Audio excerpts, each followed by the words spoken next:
will be, it does not negatively impact on the review application. The issues that are in the review application remain live for determination by a court of law. They are not disposed of, but at this stage of the application.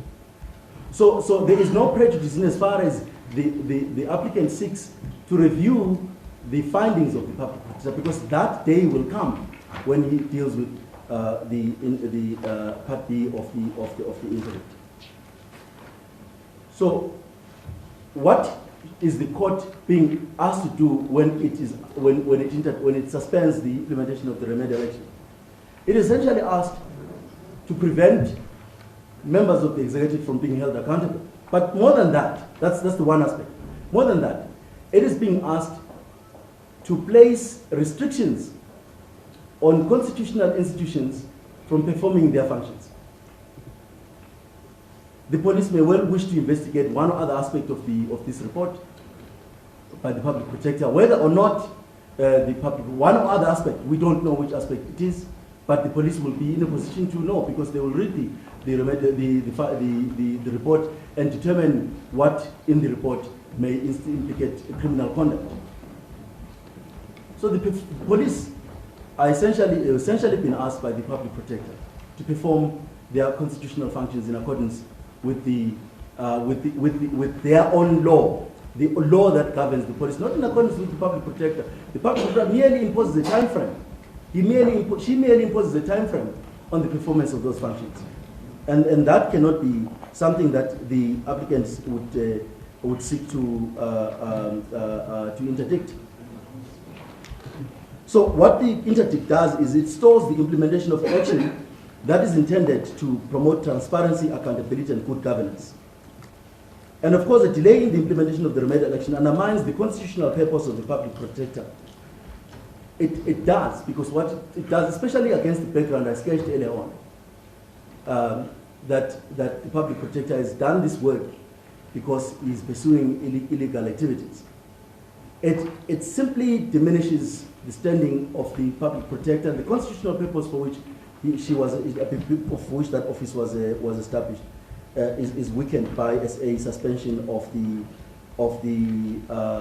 that order. And my lady, there is a further ground. If one looks at what the Constitution says about holding members of the executive account, you'll find that in section 92 of the Constitution, and it says. It says the deputy president and the ministers are responsible for the powers and functions of the executive assigned to them by the president. Just pausing there. First, so the president assigns these powers. The suggestion that the president has no power to discipline a person who he can assign powers to doesn't accord with a purposive reading of the Constitution. Members of the cabinet are accountable collectively and individually to Parliament for the exercise of their powers and the performance of their functions. So what the public protector has done is to say to Parliament, you've got this power to hold members of the executive account. I'm giving you a particular time frame to do that. Why is that wrong? Because the public protector's responsibility is to ensure that there is good and accountable governance in the institutions, in government.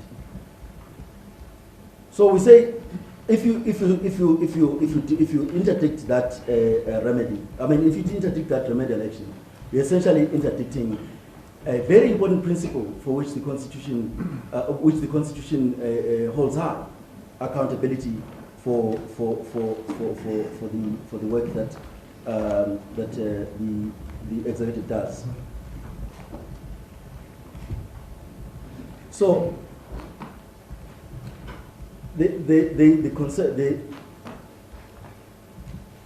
coming back to the determination or the consideration of what the court should in fact engage with when it seeks to assess the appropriateness of this kind of remedy. We have guidance. We have guidance from the Constitutional Court in the outer judgment, which is fairly, has been referred to by my previous colleagues. And that guidance is binding on this court. And the court says, the Constitutional Court says, when it's looking at a remedy that would have the effect of preventing the exercise of statutory functions, they say the courts ought to tread with considerable deference when considering the remedy of an interdict. Whether that should be granted against an organ of state from exercising a legislative and constitutional function. And you'll see that in paragraph 26 of that judgment, the National Treasury versus Opposition to Urban Tolling Alliance 2012, volume 6, I refer to it in our heads of arguments. At paragraph 26, the court there said, a court must be alive to and carefully consider whether the temporary restraining order would unduly trespass upon the terrain of other branches of government, even before the final determination of the review grounds. So the approach that is being adopted, that it's routine that, when there is a part B of the application that seeks to review, then the part A would ordinarily interdict. It is not entirely a true position of law. A court must be astute not to stop dead the exercise of executive or legislative powers before the exercise has been successfully and finally impugned on review. This approach accords well with the committee the courts owe to the other branches of government, provided they act lawfully. So, my lady, that particular paragraph in that judgment is binding on this court. That you are not entitled to, you must be astute not to stop dead the exercise of executive and legislative powers before the exercise has been successfully and finally impugned on review. And in paragraph, in the outer judgment, an important consideration for whether or not an interim interdict should be granted it always looks at the consideration of the impact of a restraining order on independence, impartiality, dignity, and effectiveness of an organ of state. But in this case, what your ladyship must do is to look at whether the interim order has any impact on the independence, the impartiality, the dignity, and the effectiveness of the public protector's ability to influence constitutional governance, transparency, and accountability. So the restraining order which is sought would have direct and immediate impact on the separation of powers, as well as irreparable damage to the independence, the impartiality, dignity, and effectiveness of the public protector. Your argument that no remedial proposals from the public protector or chief auditor can ever be suspended? No, I did not make that submission, my lady. The submission I made is that a remedial action, and my learned friend for the applicant dealt with that. A remedial action of the public protector must be interdicted in really justifiable and exceptional circumstances. So not when the dignity is impaired or anything like that? No, because just argue. So you have to measure dignity against the constitutional obligation to hold institutions of government to account. And a finding by a public protector, an adverse finding by a public protector, invariably impacts that right. So if the court's approach would be that whenever an adverse finding by a public protector implicates the right to dignity, then an interdict is justified. Then you might as well close the public protector, yes, and not have it work, and not have the office at all. Because you've got to understand the constitutional purpose of the public protector. Her job is to ensure that the smooth running of government and that there is accountability for activities that are performed in government. If there's a complaint to her that something is wrong, she must investigate. She must come to a conclusion. She must make findings. But if every time that happens, and somebody complains that their dignity has been impaired, that courts are going to respond by issuing interdicts, then we have a problem. You might as well have no public protector performing this function. We submit that such an approach would undermine the functions of the public protector and stall the achievement of an accountable government.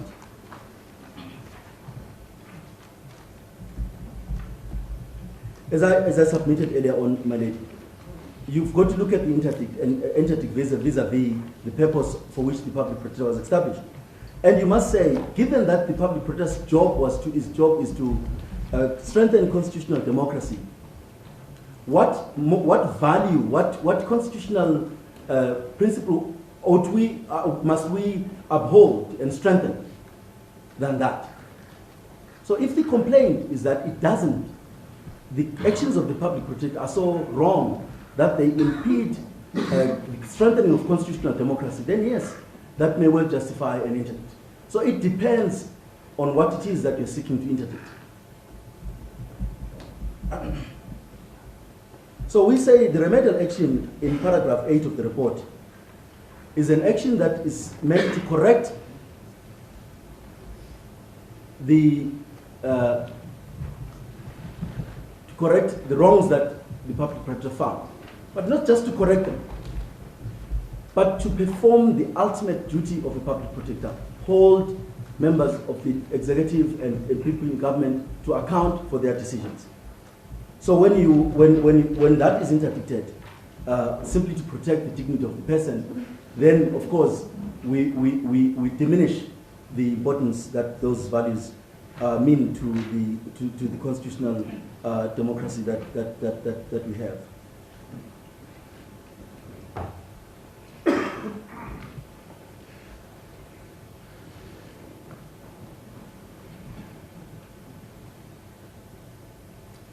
More importantly, my lady, the remedial action is lawful because it does not order or it does not direct these identified institutions to act outside their legislative mandate.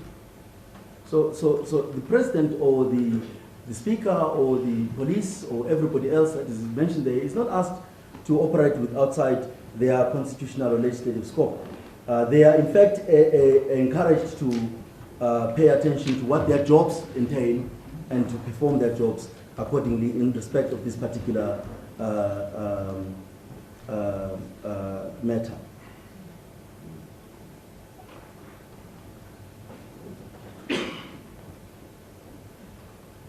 My lady, in paragraph 44 of the outer judgment, the court found the following when it dealt with the test for an interdict. It said the common law annotation to the Setlehelo test is that courts grant temporary restraining, courts grant temporary restraining orders against the executive of statutory power only in exceptional circumstances.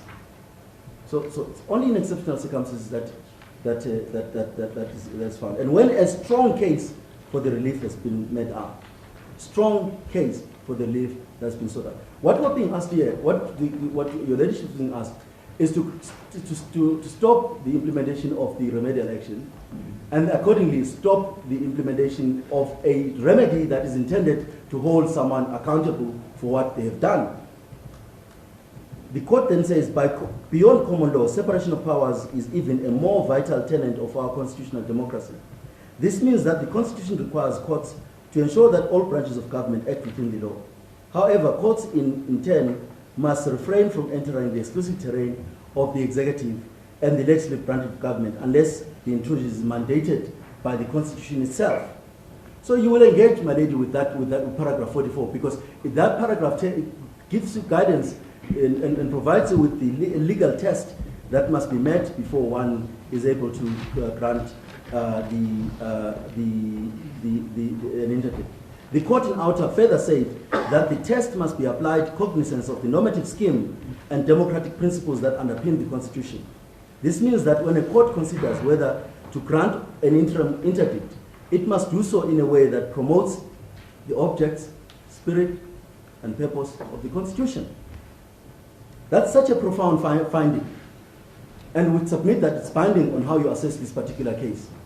Because What the Constitutional Court says here is that when you consider whether to grant an interim interdict, you must do so in a way that promotes the objects, spirit, and purpose of the Constitution. Now, what are those objects?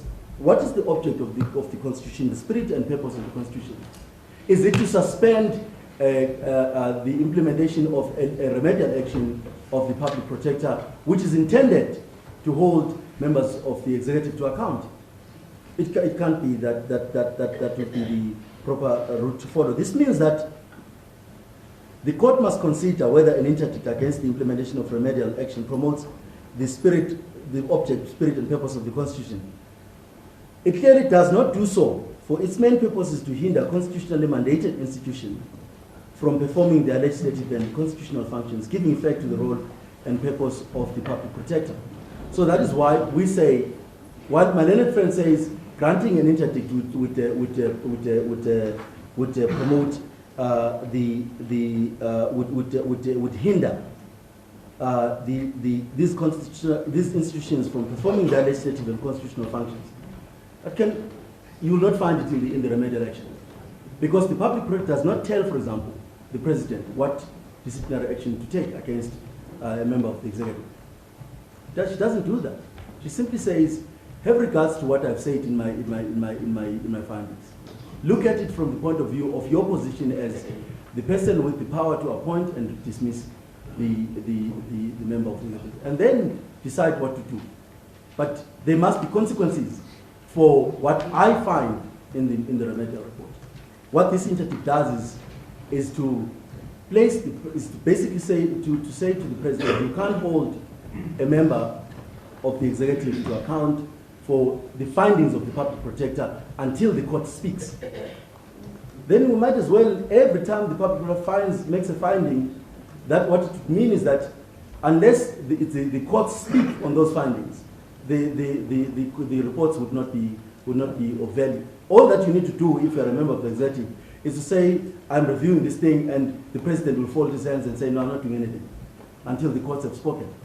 But now the president is no longer functioning to promote and protect the effectiveness and the independence of the public when he does that.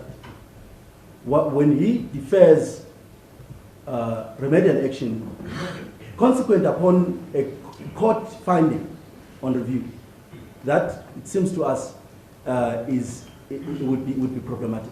That is why in an earlier debate we submitted that the proper route to have followed is for the president to have said, I have spoken to the applicant. I have asked him to tell me what I should do in light of the findings that are made by the public protector. And then, of course, then we know that he is in fact paying attention to what the public protector has particularly said. He may disagree with the public protector's own interpretation of how the remedy may be implemented. That's a healthy debate that the two of them can have. But to work on the principle that every time there is a dispute on the public press report, the only way that the public press report will be implemented is if the courts speak. That would stunt the public press ability to function within the terms of the Constitution that she is enjoined to function. And then, in outer, the court gave some guidance on how to determine the balance of convenience. It said that when a court weighs up where the balance of convenience rests, it may not fail to consider the probable impact of the restraining order on the constitutional and statutory powers and duties of the state functionary or organs of state against which the interim order is held. And I read from paragraph 47 of that judgment. In that paragraph, the court said the balance of convenience inquiry must now carefully probe. And it's important to realize the words that are used, carefully chosen by the Constitutional Court. It says, must now, it's mandatory, must now carefully probe whether and to which extent the restraining order will probably intrude into the exclusive terrain of another branch of government. The inquiry must, alongside others relevant harm, have proper regard to what may be called separation of powers harm. And I'll deal with that separation of powers harm that my learned friends raised in support of the interdict. A court must keep in mind that a temporary restraint against the exercise of statutory power well ahead of the final adjudication of a claimant's case may be granted only in the clearest cases, of cases, and after a careful consideration of separation of powers harm. It is neither prudent nor necessary to define clearest of cases. However, one important consideration would be whether the harm apprehended by the claimant amounts to a breach of one or more fundamental rights warranted by the Bill of Rights. So the court will no doubt ask, is this one of those clearest of cases where an interim order ought to be granted? And in answering that question, the court must then look at whether the remedial action fashioned actually places the functionary that is being asked to implement the remedial action within its constitutional and legislative framework. And if it does, we would urge the court to not impose an interim order, because that is a lawful remedial action. So it is clear that a failure to implement the remedial action in the circumstances of the case may impact on the constitutional rights of citizens to an accountable and responsive government, as reflected in the report of the public protector. So what that essentially means is that if you freeze the implementation of the remedial action, the citizens have no way of knowing how these findings that have been made by a public protector, they would have no confidence in an accountable and responsive government, because now there are findings that have been made and no one is being held to account until the court speaks. Now, my lady, the prospect that, because that's a matter for Part B, and this is a finding by the public protector, the finding that Advocate Kakane and Kuhn before his roundabout 10, Justice Kuhn made. The prospect that there is illegal spying activities against citizens must deeply concern everyone, as such activities could interfere with constitutional rights. So whether or not there was a rogue unit is not so paramount an inquiry than what should be done in order to ensure that illegal spying activities on citizens is firmly addressed by all relevant institutions of government. So we get bogged down in trying to find something wrong with the public press finding that there was an intelligence unit within SARS that performed illegal activities. That's a finding that stands until a review court speaks. That finding, or there must be some accountability for that kind of activity. Partly because issues of state security are very serious for any nation. There has to be accountability for the establishment of such strategic institutions like the state security environment. So we would say that if there are doubts as to the integrity of that institution, the establishment of it, and the performance of its duties, someone must be held to account. And it does not promote good governance, good, accountable, and transparent governance, to say wait until the court has spoken in order to hold someone accountable for something like that. So I would say an interdict would essentially frustrate that objective of an accountable government. On the issue of irreparable harm,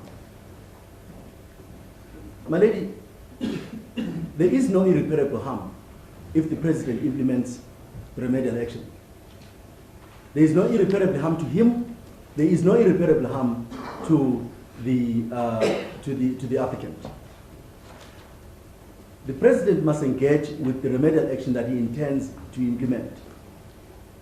And bearing in mind the vastness of the powers that he has, it would be inimical to our constitution to impose an interdict that prevents the president from holding a member of the executive to account, to wait in holding the member of the executive to account pending an outcome of of a court process. We know that the court process with the review application may take quite a long time. So what it means is that in the public, the allegations that there was an illegal spying unit within SARS, that it was involved in illegal activities, they remain unaccounted for as long as this application is running on the sidelines. Shouldn't the president, using his power as the head of government, say to those that are implicated, I'm concerned about these activities. We cannot have allegations of this nature flying around. I understand you are dealing with it in court, but now I'm dealing it with you as a member of my cabinet. We have to make sure that the public is absolutely confident that there is no spying activities, illegal spying activities that operate anywhere. You can assure me as the president that that is not something that we're involved in. Why should the president be restrained from doing that on the face of what the public prosecutor has found?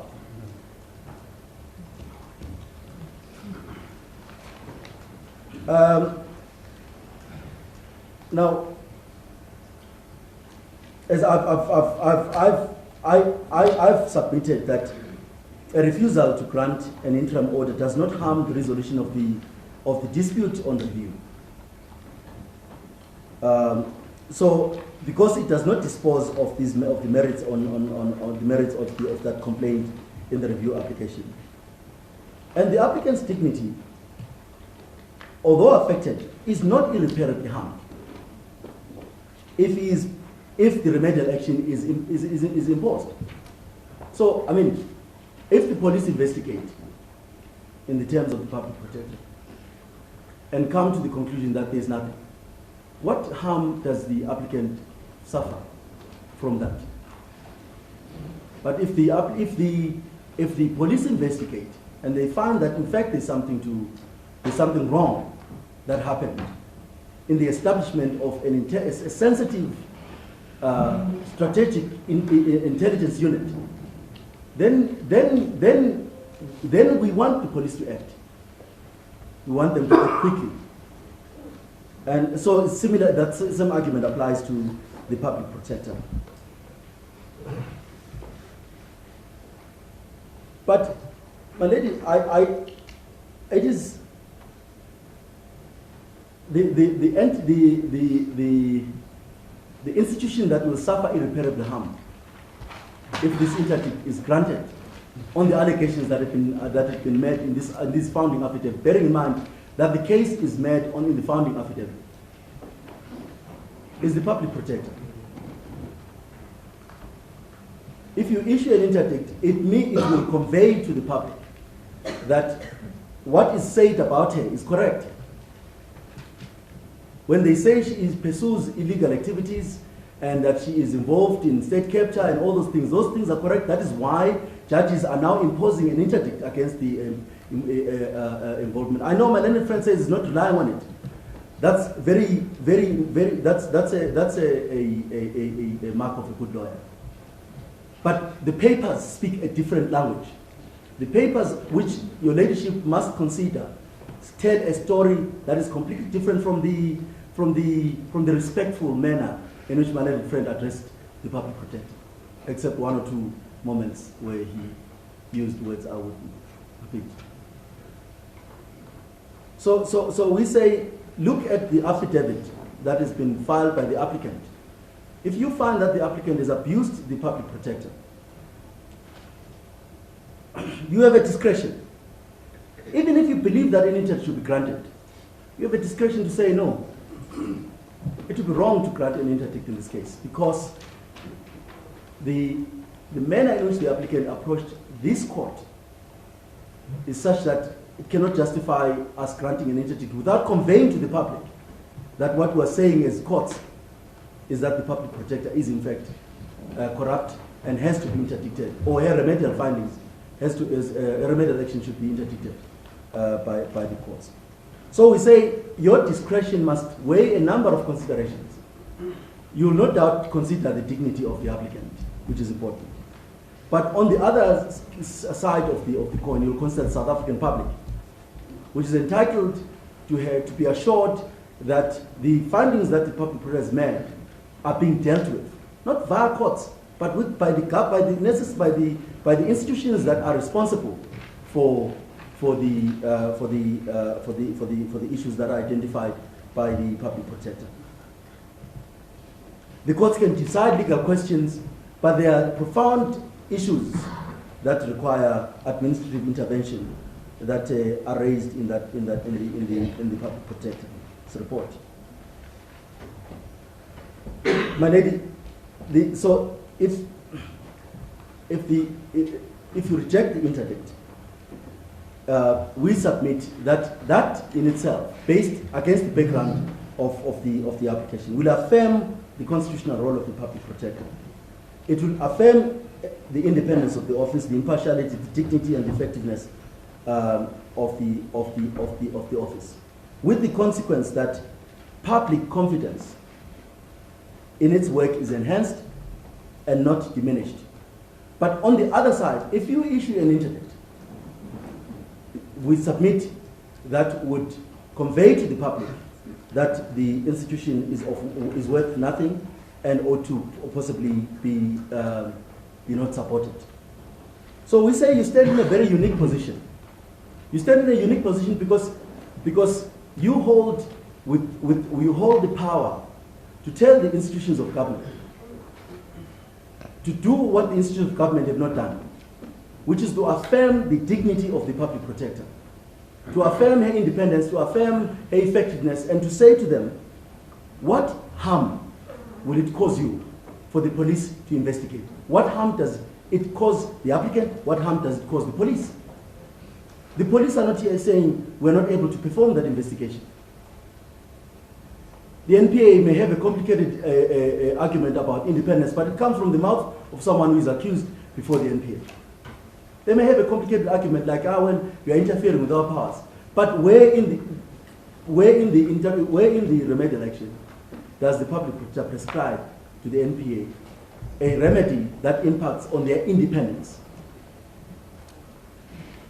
Putting timelines on a remedy does not impact on independence. It simply means that what you have to do independently, you must do it quicker. And what you must do lawfully, you must do it quicker. Because there are very sensitive issues that are involved in the findings that the public protector has made. In the EFF case, the case that has been referred to by all my learned friends, the Constitutional Court observed that the Constitution requires the public protector to be effective and identifies the need for her to be assisted and protected, to create a climate conducive to independence, impartiality, dignity, and effectiveness. Shows just how potentially intrusive her investigative powers are and how deep the remedial powers are expected to cut. So the climate conducive to independence would be destroyed, or the climate conducive to independence, impartiality, dignity, and effectiveness is destroyed when a public protector remedial action is interdicted on many other grounds, including the attacks on her integrity, the attacks on her competence, unjustified attacks on her competence, and all the other attacks that I have referred to. If the public protector is attacked in a personal capacity, she's called a constitutionally illiterate or something to do with her not knowing what the law says. She's attacked in a personal capacity. What dignity can she ever carry? And the court has to ask itself that question. If anybody in South Africa were to attack the dignity, the personal dignity of a judge, and say to a judge that that judge is corrupt, that judge listens to political parties or interests, private or public interests, is just involved in without any evidence, what dignity can that office hold? If you have to say that about the president, and you say the president without any evidence, if you have to say that about the minister without any evidence, what dignity can any of these important constitutional institutions have? But here what we have is an assault on the office of the public protector. And we say you stand in the position that these institutions ought to be standing in, protecting and guarding the independence of the public protector, giving her what the Constitution says she must be given, assistance and strengthening. This application does not strengthen the office of the public protector, it weakens it. Whether it's this public protector or the next one or the next one or the other one. So we say, have regards to the implications of the implications in suspending the remedial action of the public protector. They are grave, because in essence, the courts will be saying it is correct for institutions not to support the public protector. It is correct for organs of state not to support the public protector, but to attack her and to frustrate the work that she must perform, the constitutional work that she must perform.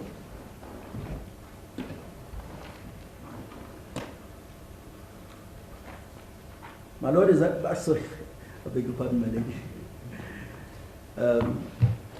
So, when we conclude in our heads of arguments, and we say under normal circumstances, the public protector would have consented to the suspension of the remedial action, it is in no way suggesting that we are not vigorously opposing the remedial action, because to do so would essentially be irresponsible. It would be irresponsible for the public protector who has been accused of corruption and all sorts of insults against him, simply sit and say, no, they can have the interdict. Because that in itself conveys that she's not connected well with the potency of her office. The circumstances of this case are extraordinary, and as I've said,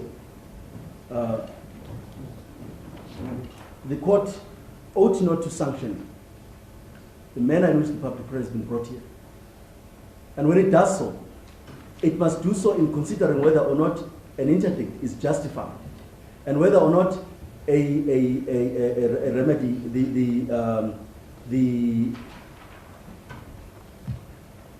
an interdict will affirm the independence, the effectiveness, the dignity, and the impartiality of the public protector. I'm at the end, my lady. I just want to scan through my notes to see whether I am leaving out anything that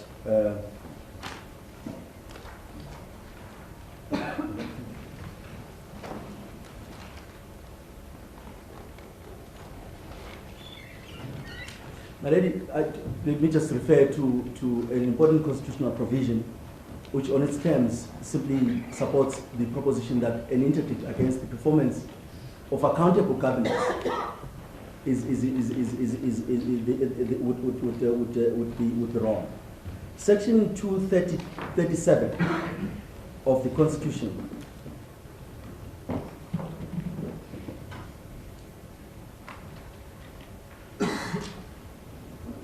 says all constitutional obligations must be performed diligently and without delay.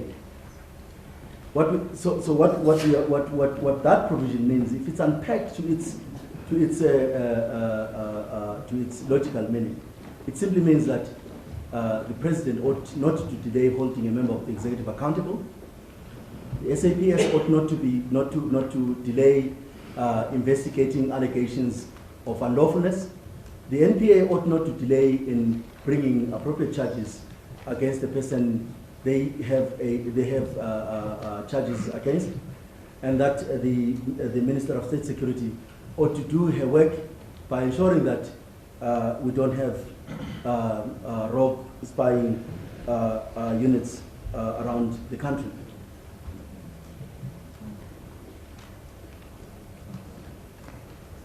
So, my lady, the argument that the separation of powers favors the refusal of the interdict. It does so because if you refuse the interdict, you free the administration of government to hold those that have been found to have done something wrong by the public protector accountable. And that's very important that is affirmed. And of course, my lady, there is no right of a hearing on the remedy. You can read that right in, but the Act does not provide for that right of a hearing on the remedy. The right that a person under investigation has is to comment on the findings that the public protector intends making. It limits itself to findings. I understand that my learned friend extends the provision that he referred to. It does create a broader basis, but to suggest that as a matter of course, every discretionary remedy that the public protector may impose upon an adverse finding has to be negotiated with the party is just wrong. So if one gives an example, what it means is that if the public protector intended to direct that police of the SAPS conduct an investigation into what she has found as criminal wrongdoing, what she must do is to call the Commissioner of Police, sit down with the Commissioner of Police and say, you know what, I intend to order you to conduct an investigation. I mean, how appropriate can that be? Wouldn't be appropriate at all. I don't think that's what they say. No, that's what I heard them say. My lady, you may have heard differently. That the applicant should have been, not the police or anybody. No, so the remedy that we are talking about, my lady, directs the police, not the. So the police must do their job. That the applicant doesn't like to be investigated should not be a basis on which this point should be misunderstood. My lady has to understand that the remedial action that they are seeking to interdict says to the police, do this. The applicant against whom the police must investigate comes to you and says, no, interdict the implementation of that remedy. Because if you do that, then they are going to investigate me. Or if you don't do that, they are going to investigate me. That can't be the correct position to follow. So we say there's not an inherent right of a person to be heard before a remedial action is granted. A remedial action is discretionary, and the public protector acting within her powers ought to be able to fashion creative remedies that will cure maladministration, delays in issuing of licenses, things that are done, that can be done without invoking the high powers of the court. Just things that can be done to enhance the development and to enhance service delivery.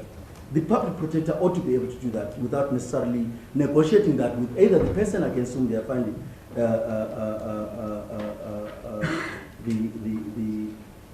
against whom they are making a negative finding.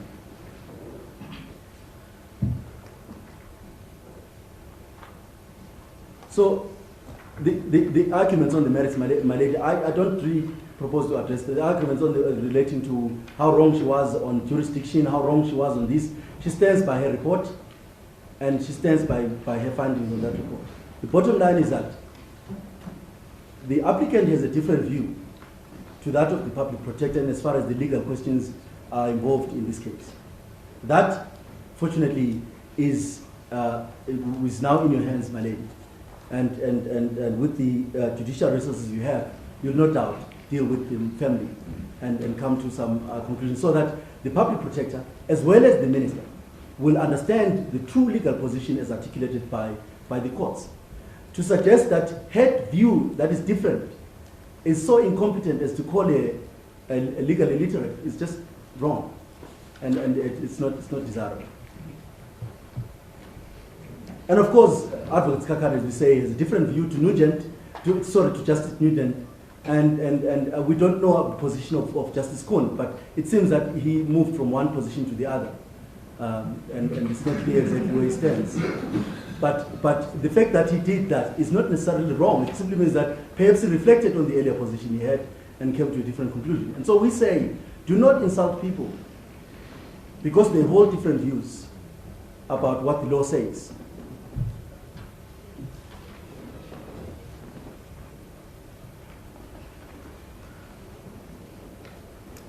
In a submission made right at the end by my learned friend for the applicant, it does say that there are serious allegations made in this hearing that are made in the affidavit, which I've relied on considerably. He says that he doesn't rely on them for an interdict. The question I ask is, why were they made in the first place? But he answers that question by saying, I accept that it was inappropriate to rely on this course of action at this stage for this application. That's his words. I may have quoted him wrongly, but I'm very close to what he actually said. So I would submit, my lady, that you grant the application to have the paragraphs identified in the notice struck out, and you reject the interdict on the basis that I've submitted, but also on the basis that this court must protect the dignity, its dignity, and it must also protect the dignity of those institutions that must hold those who hold tremendous amount of power accountable. As far as costs are concerned, we would submit that the cost for the striking out application is justified on a punitive scale, and that on the interdict itself, the cost orders, the public should be granted costs, including costs of 2 counsel. And I would argue exactly as my learned friends does, on the by-word principle, should we be found to be wrong, that you accept that the public protector acted responsibly to make the arguments that she made today in respect of the importance of the office and the dignity that she holds that office, and you don't grant an order against us. Those are our submissions. Thank you, my lady. My lady, I have. Are you not questioning this to you, or you happy with that? So should I very first reply to him? Are you happy with that? Oh yes, certainly. He's still Thank part of you. the opposition. Thank you. Thank you, my lady. I have a copy of pairs of argument. It's not too long. It's 13 pages long. Thank you. And I don't intend following them strictly.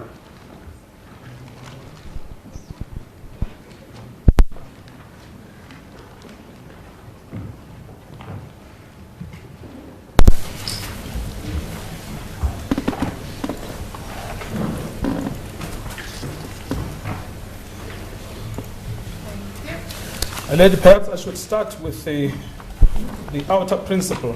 I understand that the applicant submitted a bundle of authorities, but it's in paragraph 71 that I want to start with, of outer, where Justice Museneke finds the following in the 4th line. Before granting interdictory relief pending a review, a court must, in the absence of malafides, fraud, or corruption, examine carefully whether its order will trespass upon the terrain of another arm of government in a manner inconsistent with the doctrine of separation of powers. That would ordinarily be so if, as in the present case, a state functionary is restrained from exercising statutory or constitutionally authorized power. In that event, a court should caution itself not to stall the exercise unless a compelling case has been made out for a temporary interdict. The reason why that is crucial will be obvious shortly. But what I submit to your ladyship, as you would have seen, what we as the EFF are doing is simply to come to court on matters of legal principle. And those legal principles require your ladyship to balance 2 important constitutional values. The first value is the rule of law. Everyone is equal before the law. The public protector is not above the law. The president reminded us on Sunday. But Minister Gordhan is also not above the law. That's the one value that is important. It's the principle of the rule of law. So when the public protector acts outside the scope of authority, she must be restrained by your ladyship. But there is also another countervailing value which is equally significant, that the executive should be accountable. It's the value of executive accountability. Those principles appear to be clashing in today's case. And an order for an interim interdict is significant because it sharpens a focus on those 2 crucial values. So what I want to do is simply to provide with your leadership with a judicially acceptable approach to how to reconcile those principles. And it's crucial to say this upfront. The EFF carries no can for Advocate Mkhwebane. What it carries a can for is the Office of the Public Protector. And it's significant to say this now, so that if she leaves office tomorrow, there is no jurisprudence that develops that constrains that office and makes it impossible for it to function effectively. And that is a crucial principle that we should always keep in perspective. Now, why do I say that there is a balancing act that must be undertaken? The first reason I say so is because what we know is that the power that we are dealing with is directly sourced in the Constitution. In other words, the public protector's power to issue remedial action is a power that flows directly from the Constitution. It doesn't come from subordinate legislation or from regulations or implied. It is a power that is explicitly from the Constitution itself. It is the sort of power that the Constitutional Court reminds us in paragraph 71, that it should be sparingly interdicted from being executed. We know that because section 181 of the Constitution, section 182 of the Constitution, 182(1)(c), talks about the functions of the public protector, and it says the public protector has the power, as regulated by national legislation, and C, to take appropriate remedial action. So we are dealing with an original constitutional power. So we would have been dealing with exactly the same thing if your leadership was asked to stop Parliament from passing legislation, or if your leadership was asked to stop the president from firing a minister. Because in both of those scenarios, we are dealing with an original constitutional power. It is the sort of power that should only be interdicted in very, very, very rare circumstances. Because the consequences of doing this is to constrain the office from discharging a constitutional power. So, for instance, if the president wanted to fire a minister for ulterior reasons, because the minister perhaps differs with the president for political reasons, or if the legislation wanted to pass wrong legislation, your leadership will refuse to allow an interdict, because your leadership would, back on the outer principle, would say, I cannot grant such a draconian interdict, because doing so is itself a violation of the Constitution, because the interdict should not itself violate the Constitution. So we accept that the jurisprudence around the public protector is evolving. It's new. We had the major case in 2016 in Gandla. But questions about what is the appropriate degree of judicial review around the powers of the public protector are yet to be settled. Questions about what are the circumstances in which a court will grant an interim interdict to stop the implementation of remedial action. Those are questions that are yet to be decided. But they are big constitutional questions of the day. And so when I say at the beginning that what I hope to do is simply to provide your leadership with what I submit should be an appropriate balancing in relation to an appropriate respect of the office of the public protector, but at the same time in a way that does not allow the public protector to be a law unto herself. That we should probably start by taking guidance from outer itself that tells us a baseline. A court should not stop the exercise of a direct constitutional function. Goes further. Even the exercise of a statutory function should not lightly be interfered with. So that's the governing principle in paragraph 71 of outer. Why that is so in relation to the public protector office in particular is itself guided by the Constitutional Court finding in what is called the Gandla judgment. There are a couple of paragraphs that are significant in elucidating the proposition. They start at paragraph 52, 53, 54, 55. It goes on up to 56. Can I just summarize what those paragraphs say? If I start with paragraph 56 of the Gandla judgment, just to illustrate why we say that that office should be defended by all those who subscribe to the principle of executive accountability. The first is, it says, the public protector is thus one of the most invaluable constitutional gifts to our nation in the fight against corruption, unlawful enrichment, prejudice, and impropriety in state affairs for the betterment of good governance. So if I can stop here for a moment, what we know, today of course we are dealing with very powerful individuals. We're dealing with Minister Gordhan, who clearly has access to very good legal representation. But the bulk of the cases that are dealt with by the public protector do not involve powerful individuals. They involve the small man on the street. What will be wrong with what Advocate Thuli Madonsela used to call anti-gogo, gogo dlamini, is that if a remedial action is made against the Minister of Social Development, that a pension must be paid, it should not be easy to escape accountability by getting a temporary interdict, postponing the remedial action for months and months and months, while the true maladministration and the true impact on citizens is postponed. This is what Mr. Masuku calls deferring of accountability. In fact, he calls it postponement of accountability. So that's the first important point to underscore. But this is a point made again by the Constitutional Court at paragraph 54, where they say, when all other essential requirements for the proper exercise of her power, in this case the PP's power, are met, she is to take appropriate remedial action. She does not have to flinch. She must take appropriate remedial action.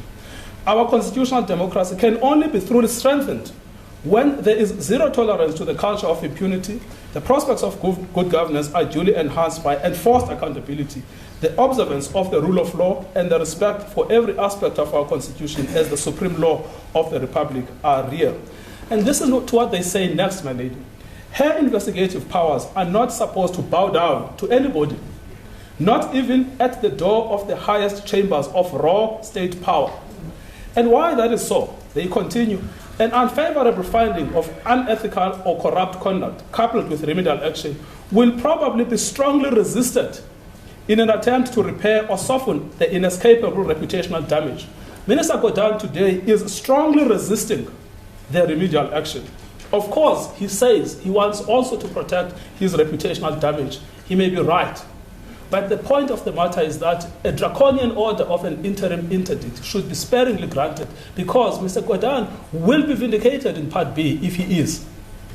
And then they say, it is unlikely that unpleasant findings and a biting remedial action would be readily welcomed by those investigated.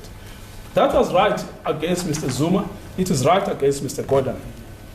And then in paragraph 56, they say towards the end, the public protector is a critical and indeed indispensable factor in the facilitation of good governance and keeping our constitutional democracy strong and vibrant. So, my lady, to conclude on this point, I simply want to say at the beginning, what we are doing with the draconian power of a temporary interdict is not only to interfere with an original constitutional power, but it may inevitably amount to these instances of gogo dlamini simply being unable to receive justice on the basis that there is a temporary interdict put where no one knows what the future looks like. No one knows when, in fact, we will ever get to Part B.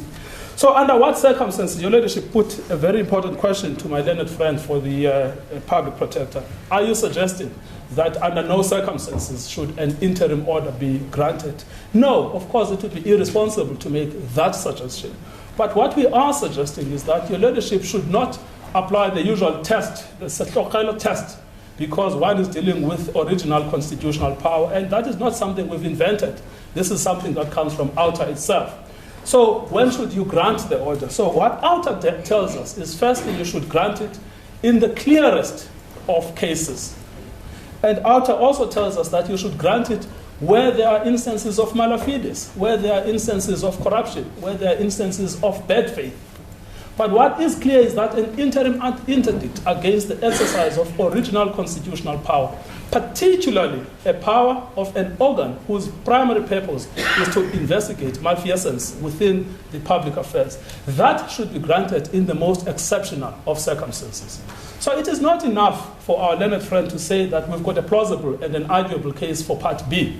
What they should show is that we have a very strong case.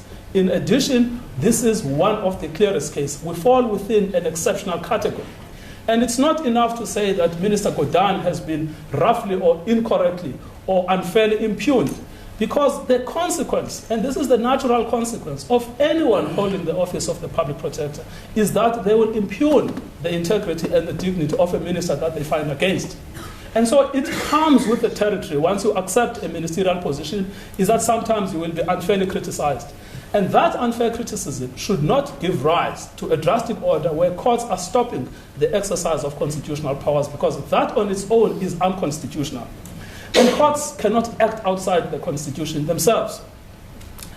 And so, if we are right in setting the principle that we are ultimately dealing with the appropriate way of reconciling executive accountability with the rule of law, and we are, properly speaking, in outer territory. In fact, we are dealing with a heightened level of scrutiny, something beyond outer, because we are dealing with a body whose primary purpose is to investigate corruption in government.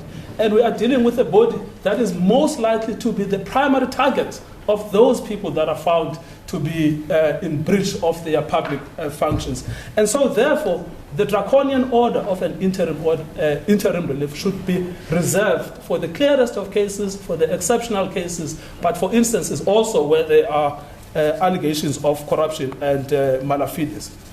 Are we there in this instance? We submit with respect, no. What we have at best for the applicant is a plausible, ideable case for part B. And that is what they call a prima facie case. But a prima facie case doesn't suffice, because what they need is to prove something higher than a prima facie case. What do we know about what they have said? So they've made 5 points. Mr. Chengov made 5 points about the reasons why they have a prima facie case. The first relates to this rogue unit and the findings that they impugn made by the public protector. And when we use the term rogue, and this is what is clear when one reads this report, that the term rogue refers to two distinct instances. The one is it's rogue because there was no statutory basis for its existence. The second is that it's rogue because even if there was a statutory basis, it engaged in rogue conduct. In other words, it was spying. And I know that my learned friend accuses us of loosely using the term spying, but I'll show your ladyship that we didn't invent the term. It is, in fact, the natural consequence of what the public protector found. So, ground one of the prima facie case is around the rogue unit. And there the first question is, was it legal or illegal to establish the rogue unit? And your ladyship, we can accept that there is a legitimate debate about the powers of SARS. But where there is no debate about is that SARS has no power to establish an intelligence, because that power is assigned by the Constitution to the National Intelligence Agency. If the Constitution intended that it would also be assigned to other organs of state, such as the Revenue Service, it would have expressly said so. And there is a reason, my lady, why the Constitution assigns the intelligence gathering capacity to a specific governmental agency. Intelligence is big story. Intelligence is drastic power. The power to surveil us, to listen to our phones, is a drastic power. Not only should it be carefully delineated, it would also be strictly regulated and monitored. And it would just be bad for our democracy that any body that has an investigating capacity also, by extension, has an intelligence gathering capacity. And you can think about many of them. The Competition Commission is one of them. The Black Economic Empowerment Commission is another. The Gender Commission is another. All of those have got powers of search and seizure. But what they may not do is to engage in what they call covert intelligence gathering. In other words, hidden intelligence gathering. Because that power, that function is carefully assigned, not even by legislation, my lady, it's carefully assigned directly by the Constitution, that it will be a power to be exercised at the instance of a national intelligence agency. And so the point to make about this is that they may have a plausible argument around whether or not a particular function of gathering evidence that is necessary to detect tax dodgers is, in fact, within the contemplation of legislation. But where there can be no debate is that once it comes to intelligence gathering, that is not a function of the revenue collecting service. And of course, Mr. Gordhan goes to town in his founding affidavit, extolling the virtues of this unit. No one disputes that it was important to have a unit like this. It was important to have someone who could gather information about large-scale tax dodgers. No one disputes that. But the point is that should they also have trespassed into the arena of intelligence gathering? So, in relation to this concept about the lawfulness of their existence, one can accept that there is a scope for legitimate debate. But there is no scope for the debate around whether or not, once it engaged in intelligence gathering exercise, therefore it had to be expressly mandated. And this is not the same thing. I mean, we looked at the heads of argument of the applicant. What they say is that there is no prohibition.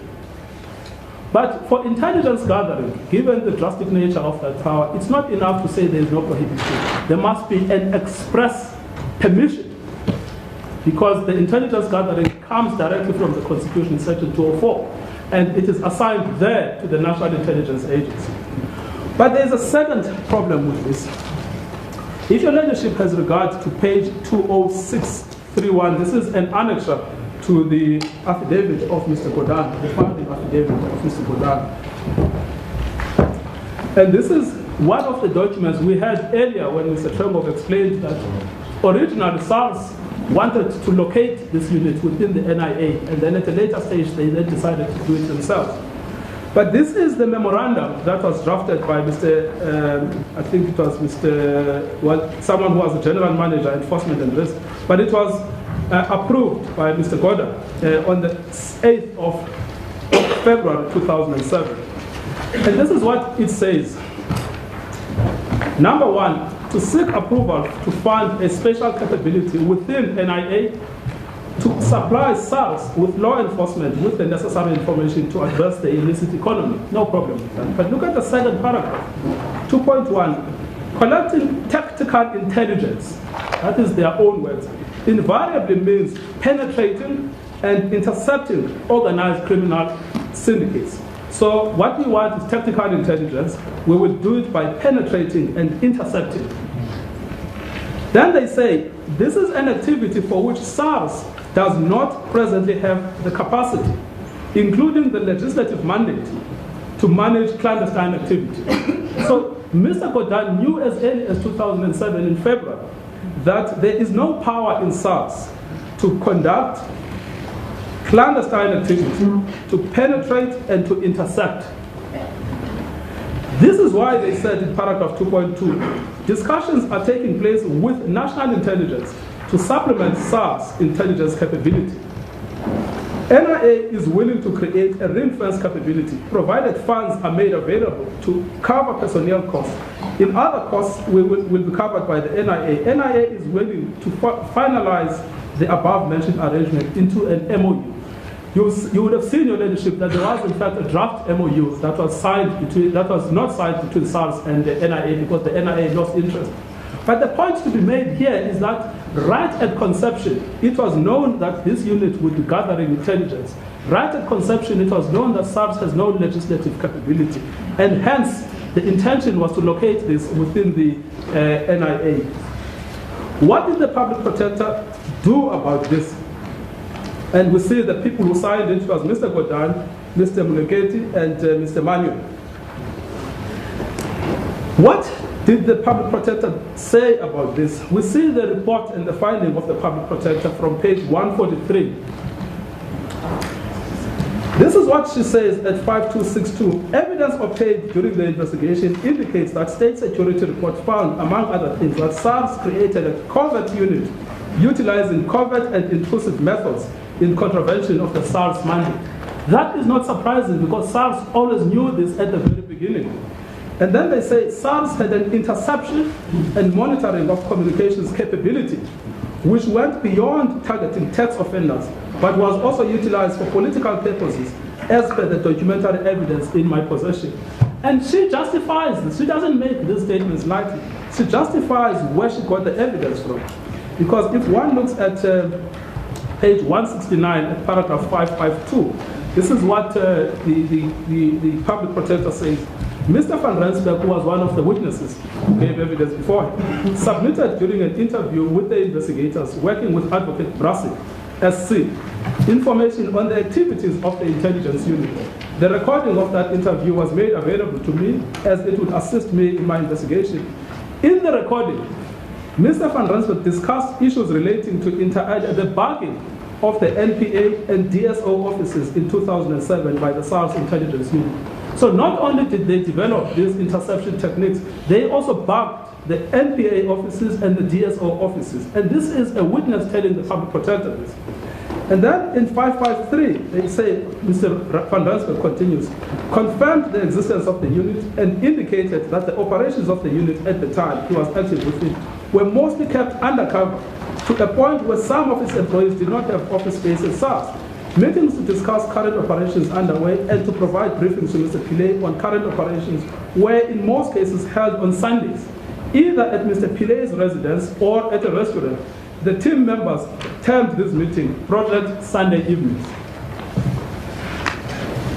And then she continues at 5.55 up to 5.58. And then at the following page, at paragraph 5.511, this is what the evidence, this is now Mr. Lombard, another witness who came to the public protector. Mr. Lombard, with the assistance of Mr. Devar, indicated that they had started in the unit in 2007 with Mr. Van Rensburg as leader of a few operations. In relation to the bugging of the DSO is the Directorate of Special Operations, what was called the Scorpions. Mr. Lombard stated that he had received a call from the Scorpions requesting for installation of certain equipment at the offices of the DSO. And then at paragraph 5.514, a couple of days later, Mr. Van Rensburg informed Mr. Lombard that Mr. Pillay had received an approved Section 127 from the former president, Mr. Thabo Mbeki, and therefore could begin listening to the conversations at the DSO. So, and elsewhere, she in fact even describes the nature of the bugging devices that they had. And your leadership will see that there's somewhere where she describes the,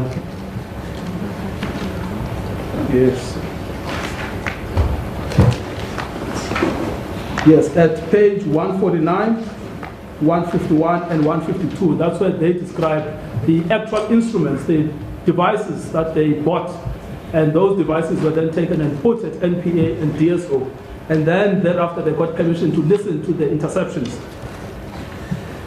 And then 5.515, Mr. Lombard stated that Mr. Van Rensburg had, as reasons to listen to the conversations of the DSO, stated that Mr. Mbeki had been surprised by the arrest of Mr. Jackie Selebi. Mr. Lombard was therefore tasked to listen for anything that might surprise the president in the future. And then they say that at page 172, that Mr. Gordhan himself said that he did not know about the bugging of the DSO and NPA offices, and that he was not involved in any of the activities and the alleged bugging. But the public protector obviously rejected this, because what she says later is that this unit reported to Mr. Pillay, and Mr. Pillay reported to Mr. Gordhan.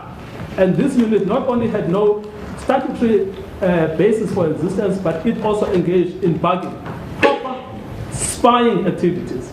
So when, with respect to Mr. Malema, says that SARS has no right to spy, he is not making this thing up as he was criticized. He is relying directly on what the public protector found. And the public protector relies on the evidence of various witnesses, Mr. Van Rensburg, Mr. Lombard, Mr. Manyike, who were members of the unit, and who told the public protector of the money that was spent, and who showed the public protector the equipment.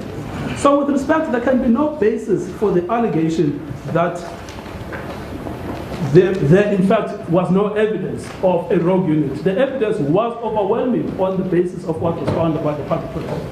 And there can be no basis of the allegation that, oh, well, if it existed, Mr. Gordhan didn't know about it, because the public protector has dealt with that allegation. She found that on the probabilities, he must have known, because he was involved in the initial conversations about locating the unit within the NIA. And secondly, the unit was managed by Mr. Pillay, who reported to Mr. Gordhan. Now, one may disagree with these findings and say that these findings were wrong on the evidence. But the leadership must remember that we are not interested for the purposes of an interim order with whether there is a plausible disagreement with the findings of the public protector. We are concerned with a narrow question: is this one of those clearest of cases that would warrant your interference? And we'll submit that on the issue of the so-called rogue unit, it is simply not one of those clearest cases. And the fact that Mr. Gordhan might have an explanation to give is not relevant for purposes of interim relief.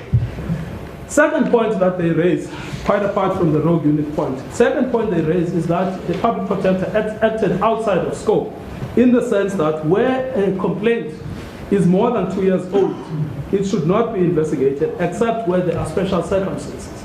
We've pleaded, and I don't carry the can for how the public protector pleaded their case, but we have pleaded in our intervention application that there were indeed special circumstances that would have justified the decision by the public protector. And I can point this out to your ladyship. Last year, Minister Gordhan gave evidence before Judge Nugent, and a substantial bit of that evidence covered the activities of the rogue unit. Judge Nugent, in his report later, and it's been referred to in the founding affidavit, subsequently says, I'm not interested in investigating the activities of the rogue unit, but then makes a passing comment on the activities of the rogue unit. Later on, Minister Gordhan gave evidence before Judge Zondo in the State Capture Commission. He spent a considerable amount of time on the activities of the rogue unit. The fact of the matter is that the entire story around the rogue unit has never escaped the popular imagination of South Africans. The fact that Mr. Gordhan might have been involved in the activities that are illegal is something that continues to be of immense public interest. Mr. Gordhan is not a private citizen. It is not as if after his term as Commissioner of SARS, he disappeared. Mr. Gordhan has remained a public figure. Today he holds the very powerful position of being Minister of Public Enterprises. It is absolutely in the public interest that we should know whether or not at the time he was a Commissioner of SARS, he engaged in spying or at least overseen spying activities. So insofar as special circumstances are concerned, we've pleaded special circumstances in full that would justify the invocation of discretionary power by the public protector to investigate the matter, despite the fact that it happened more than 2 years ago. The fact of the matter is that we are still haunted by the activities of the rogue unit. And so it's clearly in the public interest to investigate them once and for all. And it is within the remit. There was a complaint before the public protector. She didn't thumbs up this. It is within her remit to look into this matter. And it's also in the public interest in another sense. There have been no less than 5 separate bodies that have investigated the activities of the rogue unit. Fortunately, the matter is now in court, and perhaps there could be a final judicial determination. But that is all a matter for Part B. My only interest in this issue right now is simply to persuade your leadership that it is wrong to say that there was no manifest public interest or there were no special circumstances warranting the investigation of this issue by the public protector. So the question of acting outside of jurisdiction, we submit with respect, simply doesn't arise. And what they say next is that if you look at the statement made by Mr. Gordhan in Parliament, the Lordship remembers that one of the big findings made by the public protector is that Minister Gordhan deliberately misled Parliament in relation to whether or not he met the Guptas. Now, the criticism there against the EFF, if I listened correctly to what Mr. Trengov was saying, is that we've misunderstood the terms of the code, because we say that the code says if you lie, whether deliberately or not. All right, so we're going to come out of that proceedings that's taken place in the High Court in Pretoria to go to the United Kingdom, where Boris Johnson has been elected the new Conservative Party leader. And that means he's a step closer now to becoming the next UK Prime Minister. And this could happen this week, in fact. Johnson beat Jeremy Hunt by garnering just over 92,000 votes against Hunt's 46,000. And he's set to take over from Theresa May this Wednesday. For more on this situation, the reaction to UK's changing political landscape, we're now joined by our correspondent in London, Holly Hudson. Holly, thanks very much indeed for joining us. It's been a long time coming, but the result was always predicted. Yes, well, as expected, Boris Johnson is going to be the new UK Prime Minister, a sentence many behind me here at Westminster and across the country might not have actually thought would have been uttered a few years ago, let alone a few months ago. But he has beaten his Conservative leadership rival, Jeremy Hunt, the current Foreign Secretary, by around 50,000 votes. Jeremy Hunt got 46,000, Boris Johnson 92,000. So a convincing win, which he and his supporters are delighted with. They see this as a proper mandate for him to push through with his Brexit plans, get the team around him that he wants, see it as a fresh start, many are saying. And that was something that Boris Johnson was really trying to push in his speech following the announcement. He talked of a new spirit energising the Conservative Party. He talked of them being rising like a slumbering giant and said that they would deliver Brexit, unify the party and defeat Jeremy Corbyn, the opposition leader. However, those are all things easy to say in practice. We're in the easy bit for Boris Johnson. The hard bit is very much yet to come. The hard bit is yet to come for sure. I mean, it's only in the last couple of days we've seen some ministers resigning their positions with the fear that Johnson was going to take over. How does he bring the party together? We'll talk about Brexit itself just now, but let's start with the party that he has to bring together. Yes, well, Britain has never been more polarised across the country, and particularly in Parliament, but also within the Conservative Party. Boris Johnson inherits not only a very slim majority from Theresa May, but also a bitterly divided party. You only have to look at the resignations that there have been already this week before Boris Johnson was even set to get the keys to number 10. 3 ministers resigned in protest, one of which broke ranks last week during a vote with which Parliament tried to stop Boris Johnson from pushing through no deal if he was to do that. Of course, his central pledge of this campaign has been that do or die, he will take the UK out of the EU if no deal is agreed before the deadline of the 31st of October. And it's this drive or determination potentially for no deal, his potential plans for that has horrified some MPs. They're scared by his red lines and they've sort of mobilised a revolt. There's already talk of defections further down the line, even a vote of no confidence if Boris Johnson was to try and push through no deal. Is it, I suppose it's difficult, but is it, do you get a sense at all of how Britain as a whole is reacting to today's turnout? I mean, all we know is that 66% of party members, which are 159,000, are the ones that have put Boris Johnson into Downing Street. What about the rest of the country?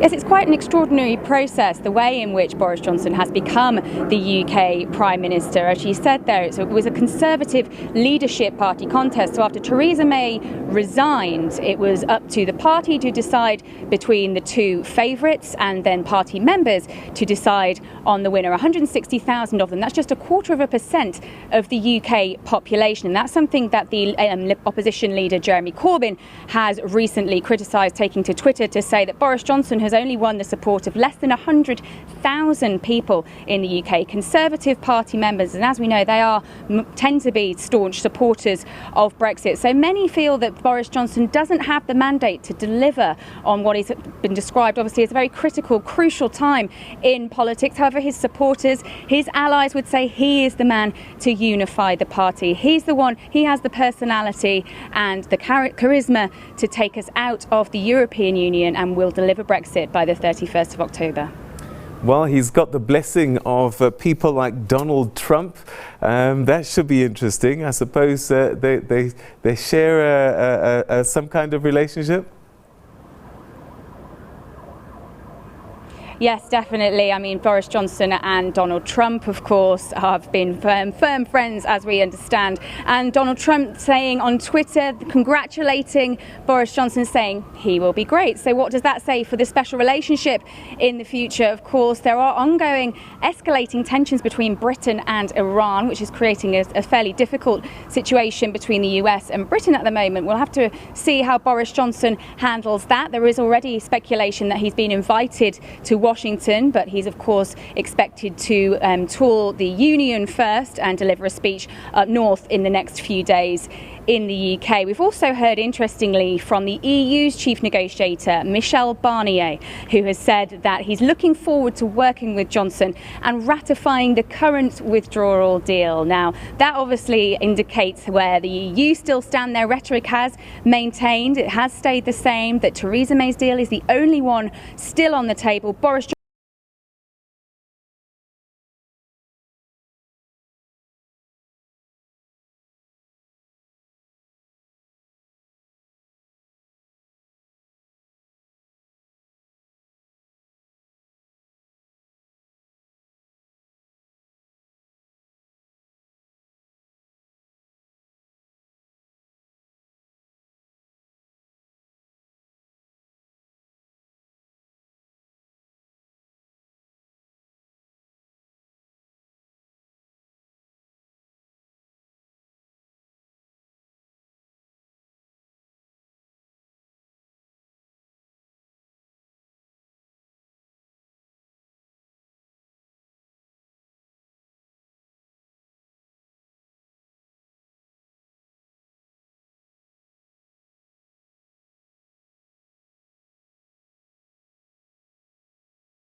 What he now wants is a second hearing on the question of remedial action, which, as Mr.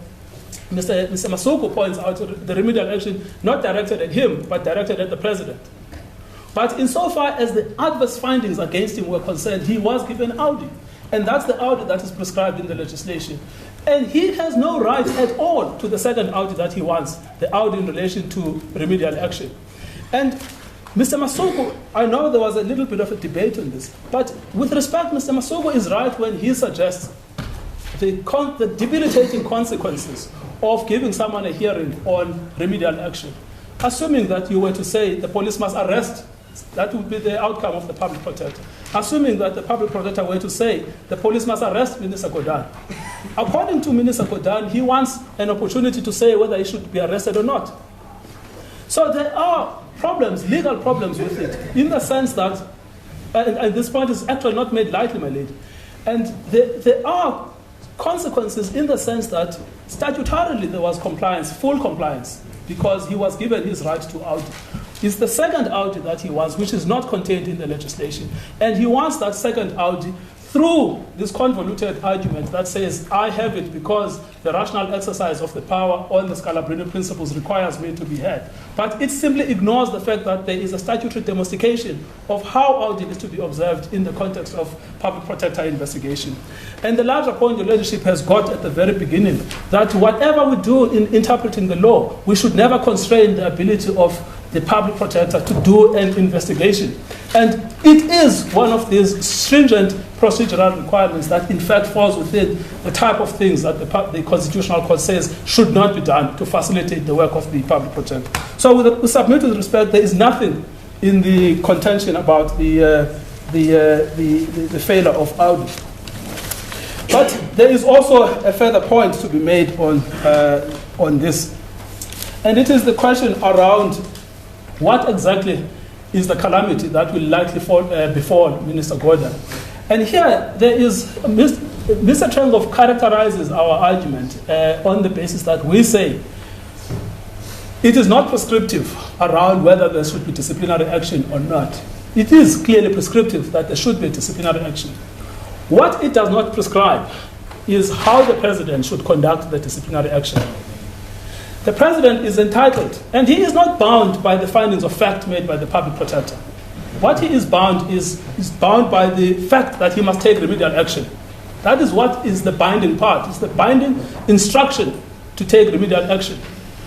But if the public protector, for instance, found that the rogue unit was established in 2005, when on the evidence the rogue unit was established in 2007, the president is not bound by a clearly wrong finding of fact. What this simply means, the taking of disciplinary action, is that the president is at large to say, I've looked at the evidence, I think you are not guilty, Minister Gordhan, go home. And the president is entitled to say, I've looked at the evidence, I think that the public protector is wrong in particular fact, but is right in another fact, and this is my finding.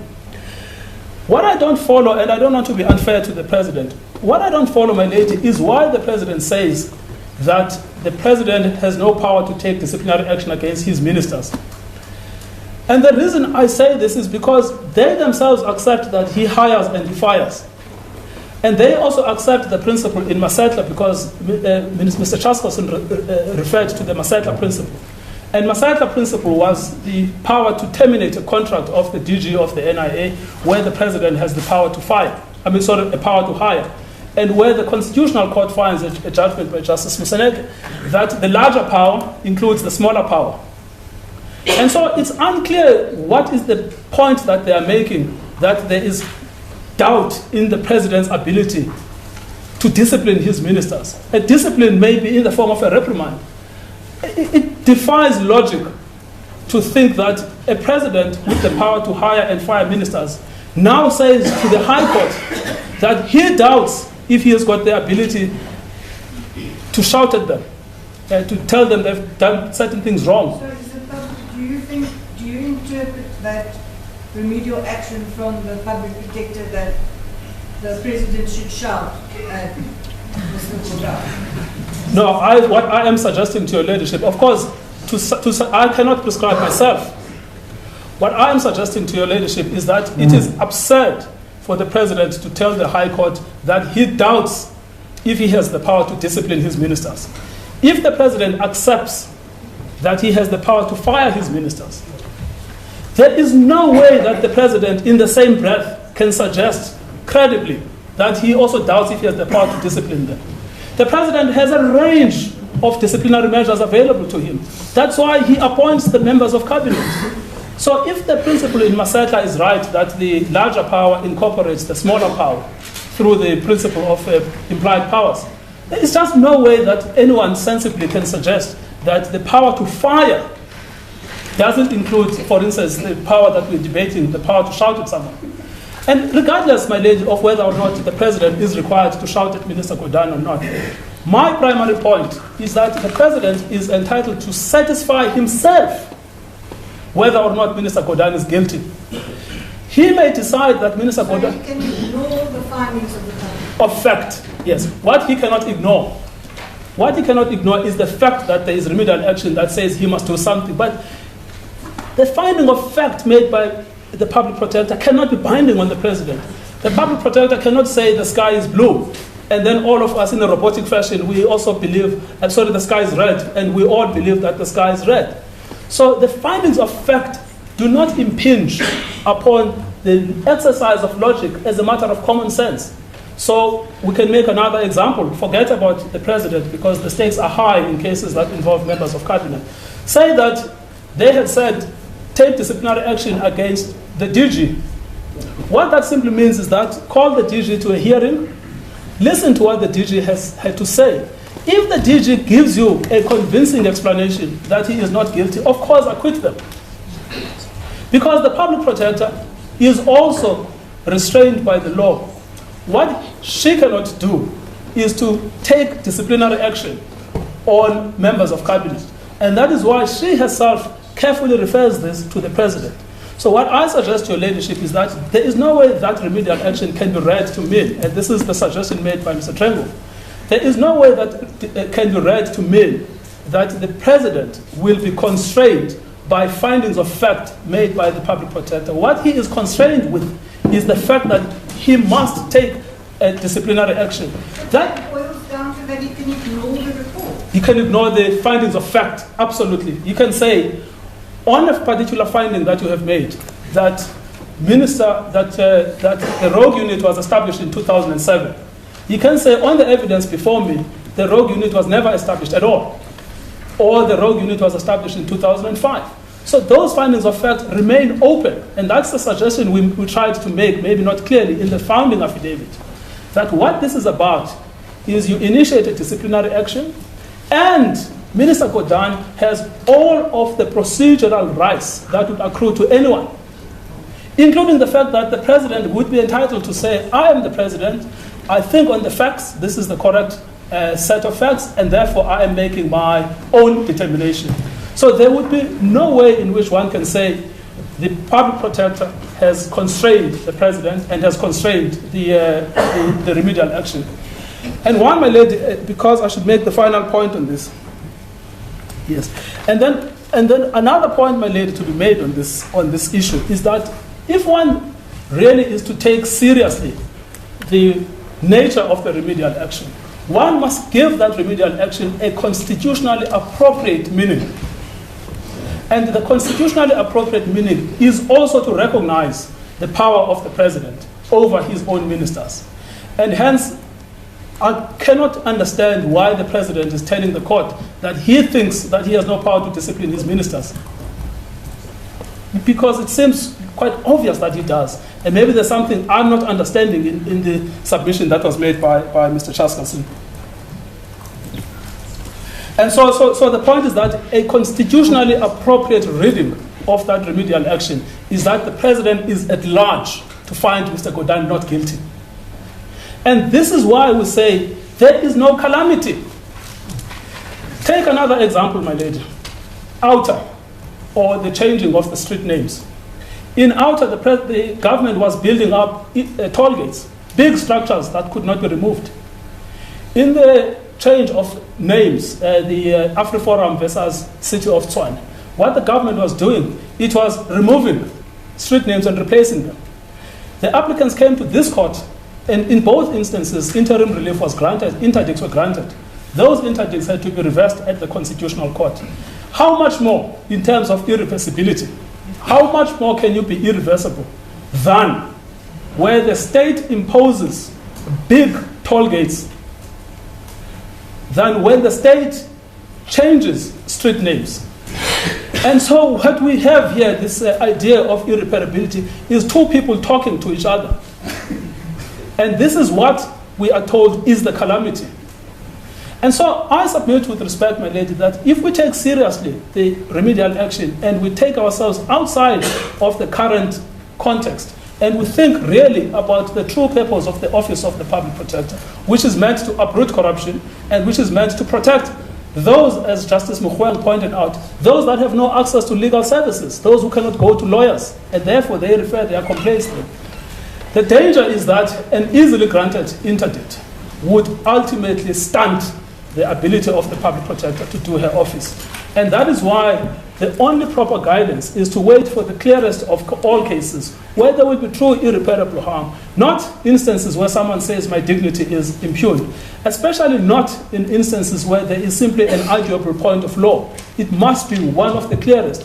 And we know from paragraph 71 of the outer judgment that some guidance is also given there. Instances of bad faith, instances of corruption, instances of gross abuse of power would then qualify as the kind of instances that would warrant a court interfering, and Justice Museneke calls it stopping dead the exercise of constitutional power. With respect, that is not where we are in today's particular case. That takes me to two further arguments. One is raised by Mr. Magashule and the other by Mr. Pillay. Mr. Magashule complains that it was unfair to find that he lied under oath because, as my learned friend put it in rather dramatic terms, the public protector says, there was a rogue unit, what do you say about it? He says, I don't know about the rogue unit. And then the public protector says, oh, well, you're lying, and therefore you are guilty of lying under oath. Of course, if you put it in those terms, it does appear illogical. But, of course, there's nothing irrational if the public protector says, on the objective facts, there was a rogue unit, and you are denying the existence of the rogue unit. There's nothing irrational in that, because it depends on whether or not there is enough objective evidence that cannot be countered before one can say that it's irrational to make that conclusion. And I've taken your leadership through all of the evidence, including hard physical evidence, that the public protector had in her possession before she jumped into that conclusion. So perhaps, unlike the South African Bureau of Standards case, and unlike the other cases, here, she actually had direct physical evidence. And that's why she was entitled not only to reject as implausible or unreasonable the evidence of Mr. Magashule, but to also conclude that this actually amounts to lying under oath. And it's not an answer. My learned friend also made the other point that Mr. Magashule long left the Revenue Service. That's not an answer, because it's not as if the public protector calls you into a meeting and then demands that you answer questions there and then. You are entitled to reconsider the facts, to investigate the facts, and then to give a plausible answer. And she must be entitled, in the course of executing as an investigatory power, to say that I don't want people to lie under oath to me. Because if they do lie under oath to me, then I have no way of executing this mandate. So I submit to your leadership that the big point to be made on the Mr. Magashule argument is that the public protector was entitled to say, given the objective, indisputable facts, once you said you denied your involvement and you denied your knowledge, that amounted to lying under oath. And one should not reduce the argument into the caricature that my learned friend for Mr. Magashule did. That takes me to Mr. Pillay. Not much was made in oral argument because a lot of it was said to depend on the success of the interdict brought by Mr. Gordhan. So I would make one point to your leadership that if Mr. Gordhan goes down, Mr. Pillay goes down with him. So that then takes me to closer to the end of what I have to say to your leadership, which is, I've shown your leadership that on the prima facie case, at best for our learned friends, is an arguable case.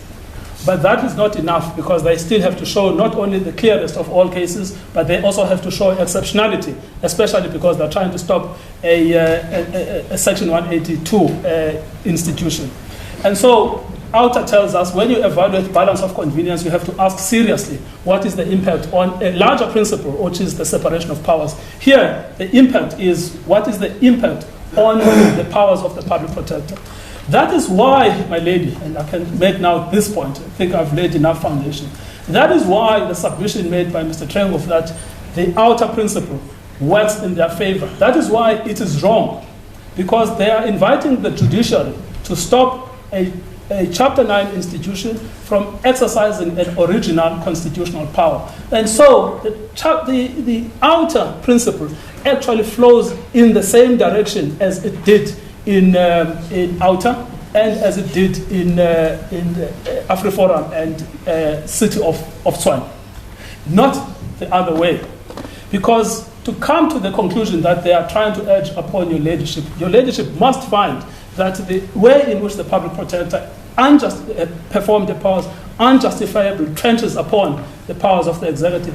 And if I am right in the suggestion that I've tried to make to your ladyship, that the public protector never prescribed that Mr. Gordhan must be fired, simply said the president must take disciplinary action, and if I am right that the president is at large to say that I'm finding Mr. Gordhan not guilty on the facts that are before me, and there is no way, therefore, that one can say that the public protector was too prescriptive. Your ladyship remembers the case of Reserve Bank versus the public protector, where she amended the constitution.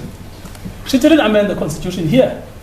And that is why, in that case, it was appropriate for your brother to say that the report is just egregiously wrong, because she's amending the constitution. So it is in those instances where the public protector amends the constitution that it would be appropriate to intervene through the draconian power of an interim order. That is not where we are. The last point to be made, my lady, then relates to costs. We've come here on pure principles, questions of principle. We carry no can for Mr. Mkhwebane. We insist, for Ms. Mkhwebane, we insist, however, that the ministers of state like Mr. Gordhan should be held accountable. We say that interim interdicts, when properly interpreted, should not have the impact of insulating them from accountability, and we've come to raise the alarm that there is a real probability that interim orders likely granted will ultimately have a debilitating effect on the ability of the PP's office. And so we don't ask for costs against Minister Gordhan. We come here in the public interest, and on the biowash principle, we would say that whatever happens to the outcome is no reason for the EFF to pay any costs. Thank you, my lady.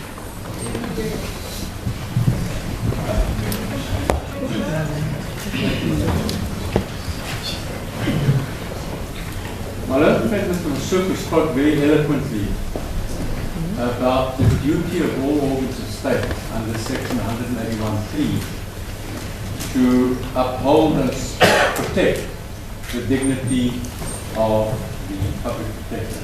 And that is indeed so.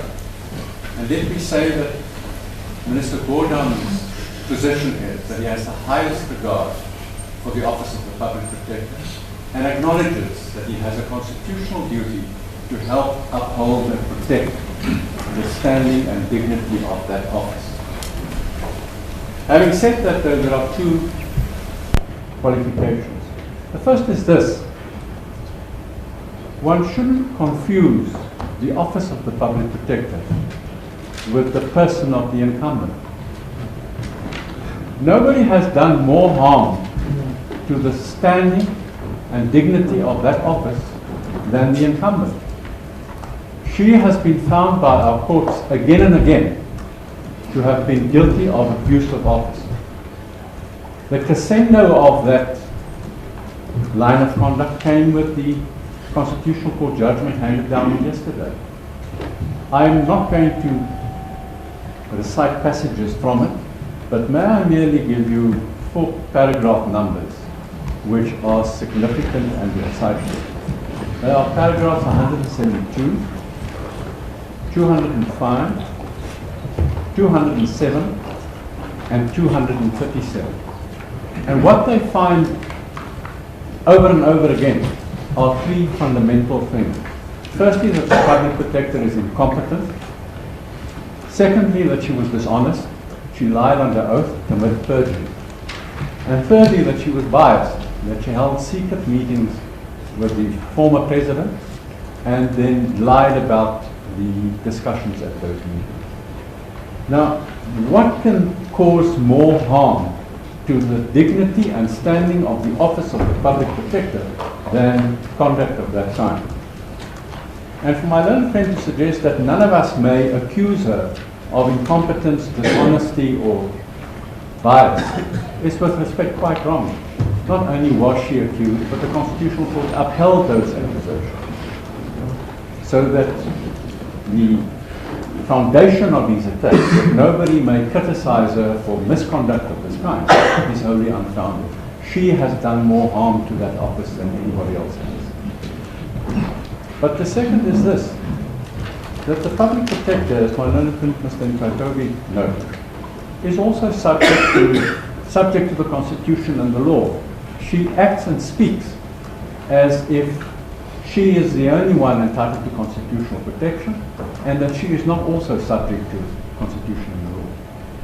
She must recognize that in a case such as this one, such as in the Reserve Bank case, and such as in the other cases where she's been criticized, she is subject to the Constitution and she is subject to the review and discipline of this court.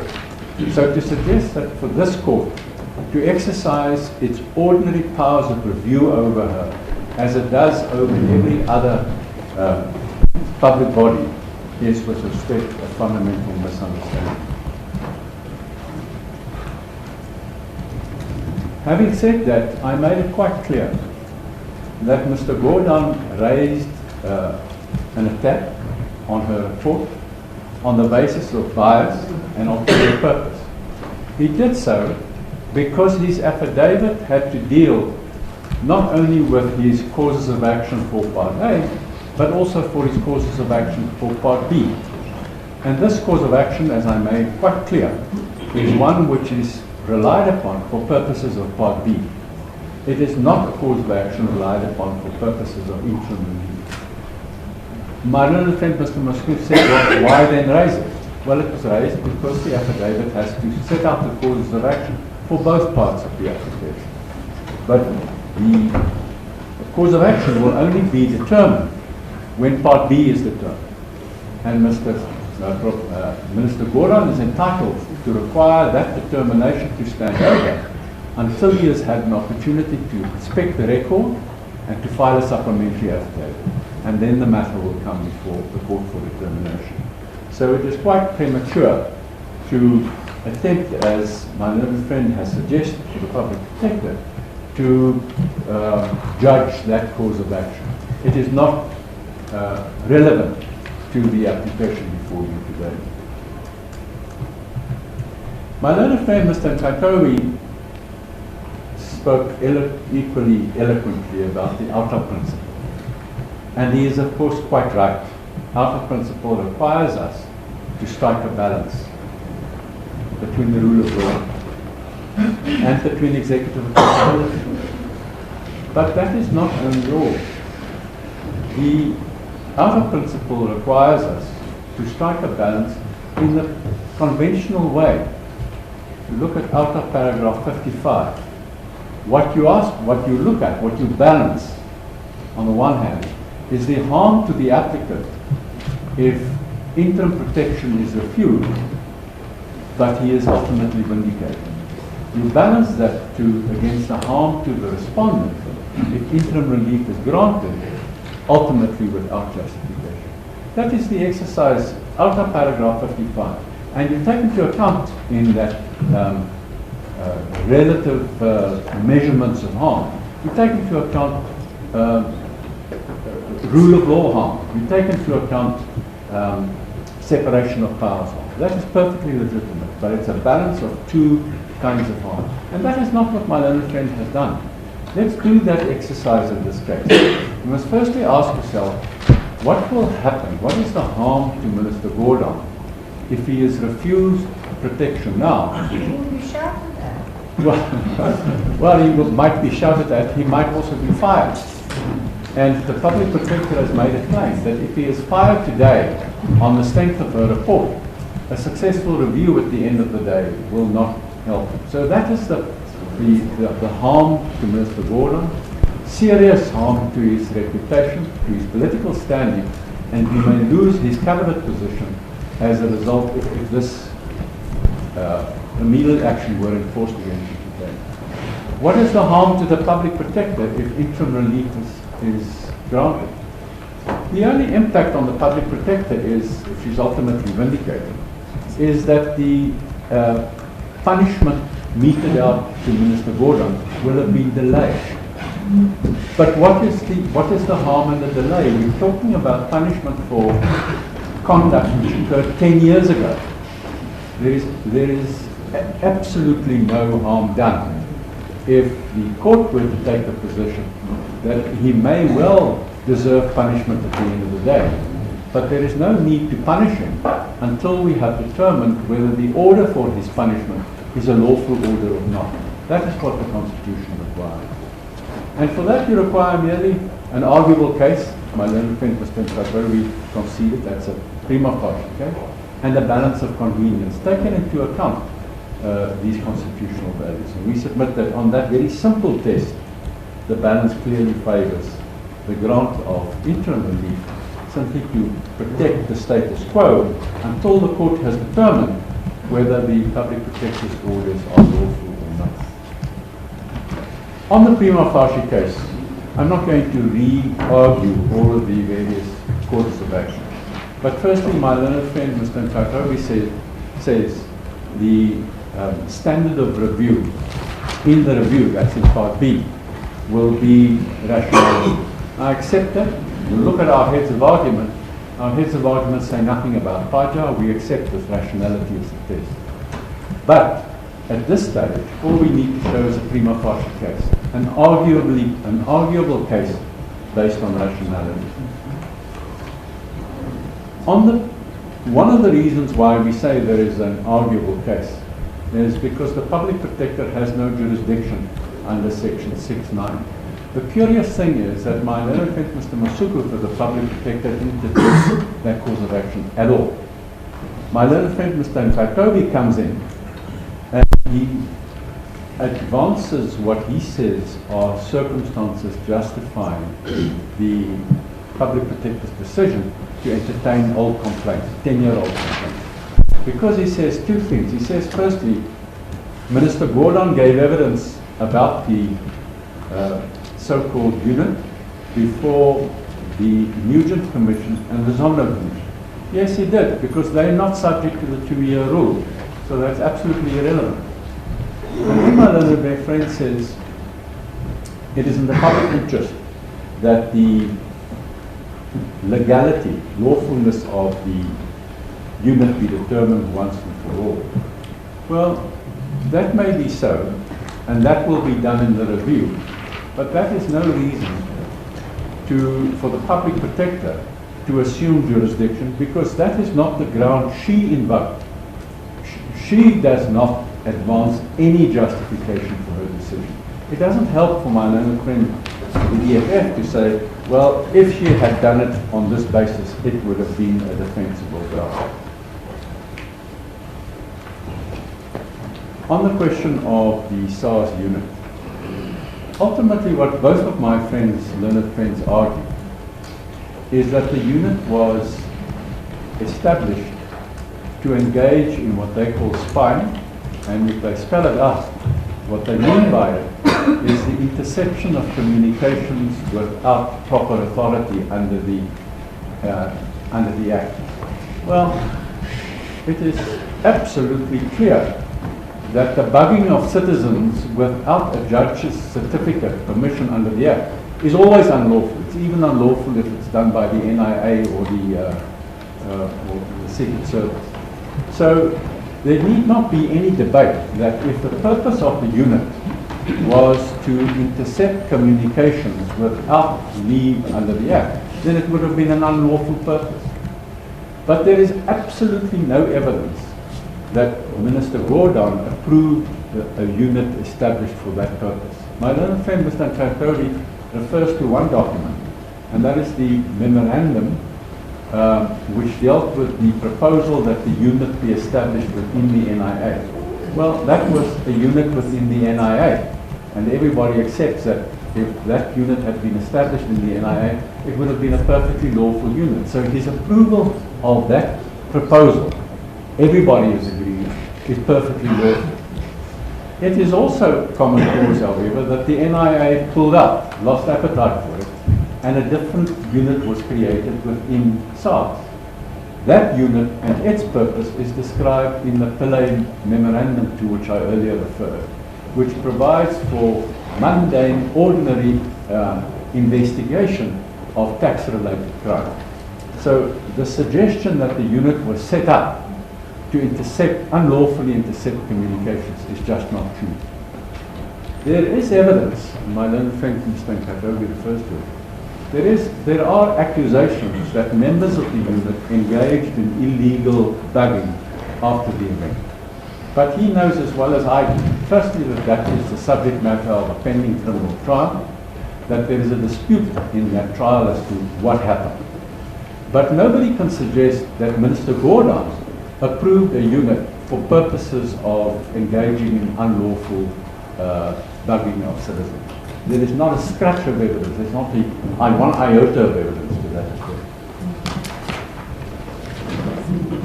Lastly, on the question of Audi on remedies.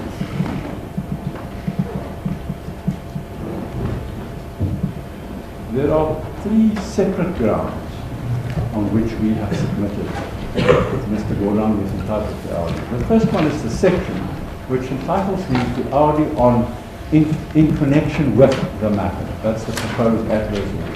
How can anyone suggest that if you're entitled to be heard in connection with the proposed finding against you, then that means guilt only and not sentence? It is as absurd as suggesting that a criminal trial can be had by hearing the accused only up to the point of conviction and thereafter may not speak on sentence. It's an entirely irrational suggestion. And to interpret that section rationally, one has to accept that the right to be heard includes the right to be heard not only on the conviction, but also on the proposed penalty. My learned friend says that the public protector has a discretion on penalty. Yes, of course they have a discretion. But that's the heartland of the operation of the Audi rule. The Audi rule kicks in when a functionary has a discretion to make various orders which impact on others. That is when Audi operates. So to say that the public protector has a discretion doesn't begin to explain why Mr. Gordhan should not have an opportunity to make representations on the manner in which that discretion is exercised. But that is the section. There is then the common law rule, and now articulated by Trost and confirmed by the Constitutional Court, which says that where an act confers a discretion to make an adverse order, then there is a duty to observe Audi unless the act provides otherwise. My learned friend didn't deal with that cause of action at all. The last one is one of rationality. Can this power be rationally exercised without affording him a? Can you punish a man rationally without allowing him to make representations on a sentence? Now, learned friends ridicule the suggestion by suggesting that what we argue is to negotiate the penalty with Mr. Gordhan. That's not the suggestion at all. That's not what Audi means. But at least allow him to put his side of the case, to explain why you should or shouldn't adopt one interpretation of the other. And in order to save the point, my learned friend Mr. Nkhwebane argues with vehemence that the orders merely mean that the President and others must initiate proceedings, but it would be open for them in those proceedings to find that Mr. Gordhan was not guilty of any of this misconduct after all. But that, with respect, is just incompatible with the language of, it's not, by the way, the interpretation shared by Mr. Masuku at all. and it's incompatible with the language of the order. If I may just take one of the orders again. It's at page 203 of the papers.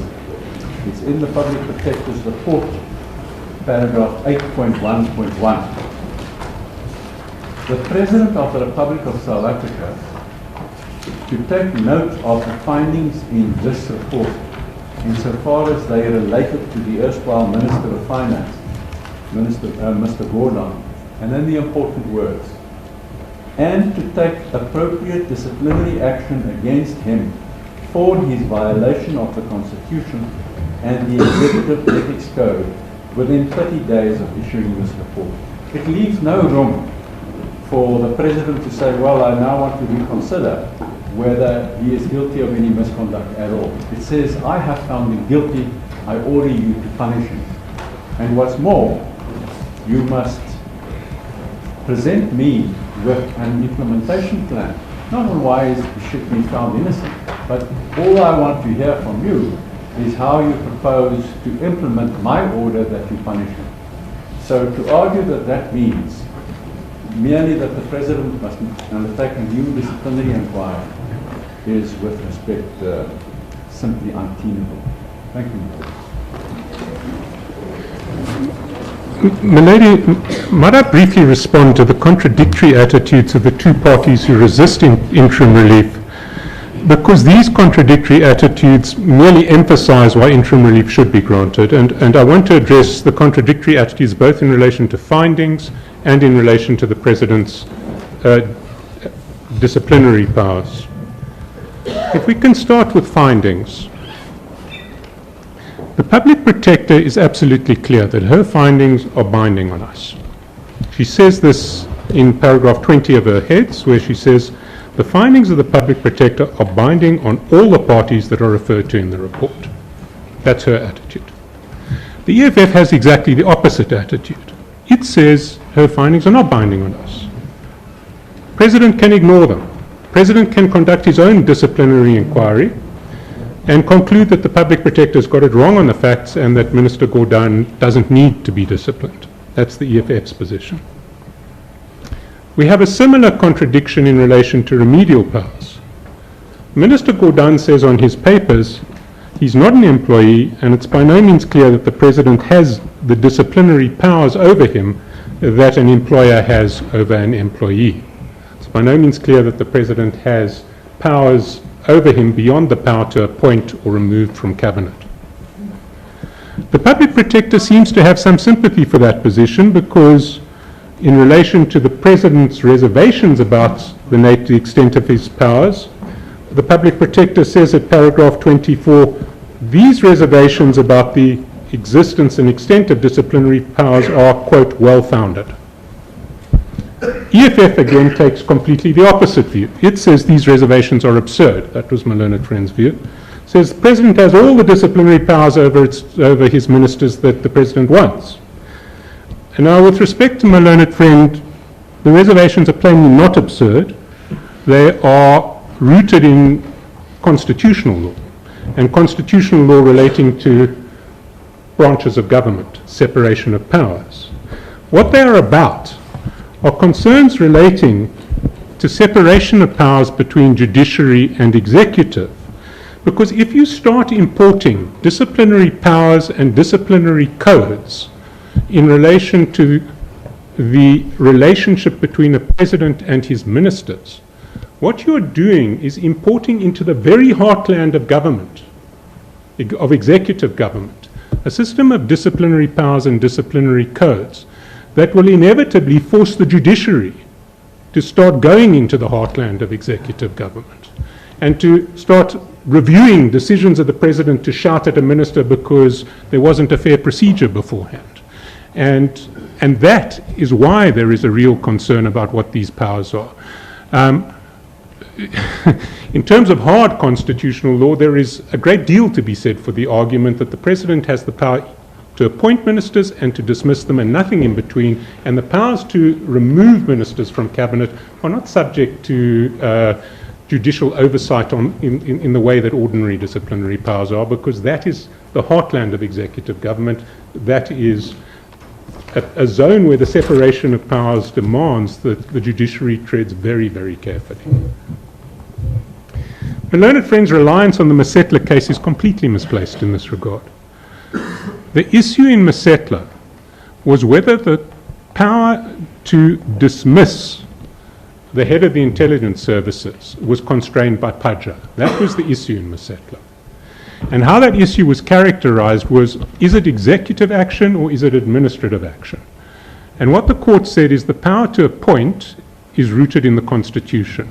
That means that the Constitution regards this relationship between President and head of intelligence services as a matter of executive power, not administrative action. Therefore, when the President dismisses, it's not subject to Paja, it's not subject to Audi, and Mr. Maseta's complaints about Audi were dismissed on that basis. It's no proposition, it's no authority for the proposition that the minister has whatever disciplinary powers he wants over the head of intelligence services, that the President has whatever powers he wants over the head of intelligence services and whatever disciplinary powers he wants over his ministers. So let's look at the implications of these contradictions. Let's start with the findings. Let's assume the President is forced to implement the remedial action now because the interim relief is not granted. He will either, without question, have to accept the findings of the public protector, which on the approach of my learned friend for the EFF would amount to a gross violation of the rights of Minister Gordhan, or he would have to ignore the findings of the public protector, conduct his own separate disciplinary inquiry over Minister Gordhan, and that, of course, on the approach of my learned friend for the public protector, would be a violation of his constitutional duty to protect the dignity of the office of the public protector, because he would just be ignoring her findings. He would be damned if he does and damned if he doesn't. It would be plainly appropriate to wait until the issues underlying these disputes between the two parties resisting interim relief are resolved in the principal review application. The same thing goes in relation to the dispute over what the President's powers are. If the President acts on the basis that he has, according to my learned friend Ms. Mkhwebane, all the powers he needs to discipline Minister Gordhan, he may find himself later being taken to task for having acted unlawfully, for having purported to exercise powers that he does not have. He may also have established a very unfortunate precedent that invites the judiciary into the very heartland of executive government. So that's clearly not an advisable route for the President to follow in advance of resolution of these issues in the principal review application. Let's assume he follows the other approach. He acts on the basis that the only disciplinary power he has in respect of his ministers is to remove them from the cabinet. If he has to act on that basis, he would have to remove Minister Gordhan from the cabinet. Now, no one is suggesting that that would inevitably be the appropriate disciplinary action flowing from this report to the public protector. Neither the public protector nor the EFF suggests that that should happen. And I respectfully submit that if that is the outcome of the public protector's report, then the report of the public protector would itself be a gross violation of the separation of powers. Public protector does not have the power to tell the President to fire a minister. That is not within the ambit of the public protector. That goes to the very heart of executive government, and it is not for the public protector to take that decision. So it would plainly be inappropriate in relation to the dispute over remedial powers, over what the President's powers are, to insist that the President exercises those powers now and not at the end of this process of the main review application, when those issues are settled and one knows what the President's powers are and what the President's authority is in relation to the findings of the public protector. So with respect, my lady, we would submit that the arguments advanced by the public protector and the EFF only emphasize the need for interim relief, and we would ask your ladyship to grant that interim relief. Thank you very much. My lady, I'll be very brief. The friend from the EFF told your ladyship what you'll find in the Public Protector's report is that various persons were interviewed by the Public Protector and gave evidence before her, and that evidence establishes the illegality, the unlawfulness that Mr. Pillay presently faces charges. Now, lady, I've steered clear of that, as Mr. Pillay has, but I wish to emphasize one thing. That's a cursory, that's a very hasty reading of this report. This report doesn't say that at all. None of these people that the learned friend mentioned actually gave evidence before the Public Protector. It's very clear that what the Public Protector obtained was recordings of interviews held by Advocate Brassey some years ago with various persons. He also then adverts to evidence of a Mr. Manyiki, who he said testified before the Public Protector. One, he didn't. Two, Mr. Pillay made very, very clear in his affidavit that Mr. Manyiki was not a member of any of the unit in any form or at any time. It appears the Public Protector saw a document and mixed Mr. Manyiki up with another informant from many, many years ago. Public Protector didn't have that evidence before. And that's simply, I don't believe my learned friend did this on purpose, but I wish to place that, put the record straight in relation to that. Milady, there was no real argument about Mr. Pillay on behalf of the Public Protector. I want to make one point, and that is this. Mr. Pillay, of course, is not an organ of state. Pillay is not a member of the executive. Mr. Pillay is a private citizen. He puts up a robust criticism of the Public Protector. We dealt with it in paragraph 15 of our heads. Don't wish to read it out, but it's set out there. It appears that the Public Protector was infuriated by what he had to say in his affidavit in response to the 7-9 notice. She says that she takes serious offence, and then she has warnings all over the place about contempt. Well, his contention is not contemptuous of the office of the Public Protector. They are critical of the manner in which the Public Protector and the second respondent in her own capacity approached the report in the manner in which she did. It's not contemptuous at all. He's entitled to put up robust criticism, and he doesn't have to protect the Public Protector the same way as an organ of state might have to do so. The lady, it does appear, however, and the learned friend Mr. Trengo, in a way, passed the baton to me when he was arguing, saying, Mr. Hutton will tell you about the qualifications issue. I thought it unnecessary at the time, because there's no remedial action that arises from that. The lady, there seems to be a little bit of punishment that was pushed in, that perhaps arises from the infuriation of the Public Protector. Because, and we deal with it in some detail at page 13 of our heads onwards. The Public Protector wants her dignity respected. In fact, made a direct hit at the dignity of Mr. Pillay in her report, because beyond her finding that he was not qualified, which is a spurious finding, she then stripped him of his matriculation qualification as well. And that just seems to be a little bit of gratuitous revenge. My lady, it seems that I only have to answer to what my learned friend, Mr. Kaitobi, said about Mr. Magashula. I think there is a misunderstanding between the submissions that I made and the way he interpreted it. He would have been correct if the evidence which he referred to was stated in the report. Anything stating that Mr. Magashula after 2007 had anything directly or indirectly to do with this unit and their activities, there is no such evidence. It's not quoted in the report, and if there is such evidence, I didn't see it.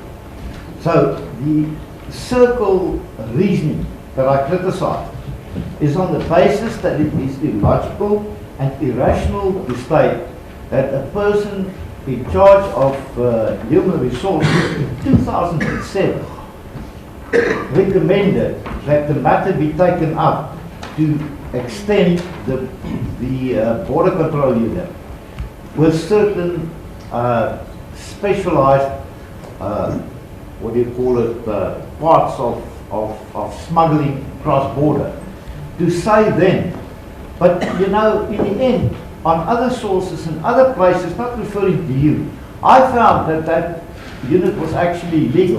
One doesn't know at what time it became illegal or was illegal. Mr. Mkhwebane said, I didn't know anything about an illegal unit. So how can you say this is purchased? And that is our problem. And that is why we say that interim relief, this can be tested on the main application. But a prima facie case for interim relief had been made out by Mr. Mkhwebane. And I've referred to you to the passages. And my lady, I invite your ladyship to see whether there's any other evidence of whatsoever nature pertaining to Mr. Mkhwebane in this regard. I have nothing further to add. Thank you very much. The urgent application was requested to be placed on the 23rd, in other words, before the 25th. Is my judgment required to be before the 25th? Can I hear from council?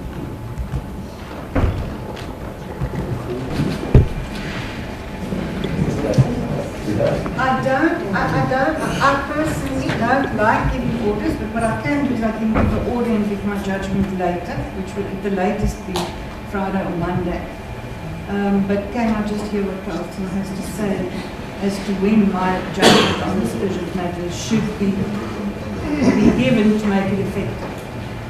Lady, can I address the answer very briefly, but on two levels? The first is theory and the other is common sense. As far as theory is concerned, I'm a little bit worried about common sense. the first is theory. I do believe that the order of the public protector enjoys the status of the exercise of public power, which stands until set aside.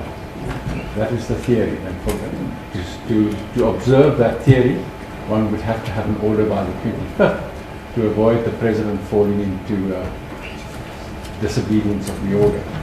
But there is no reason why, if the parties agree, you should not order, at least that those orders are suspended until you give your judgment, because it is desirable that you... Yes, and I accept that it's urgent and that I will do it day and night and try and finalize it as soon as possible and not later than Monday, but I just need to know, and I will hear from you now. Thank you. Thank you.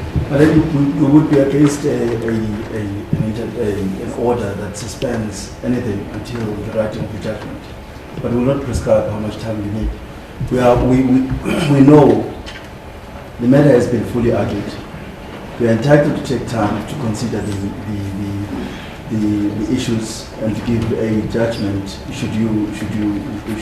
That's something that you should be able to do that.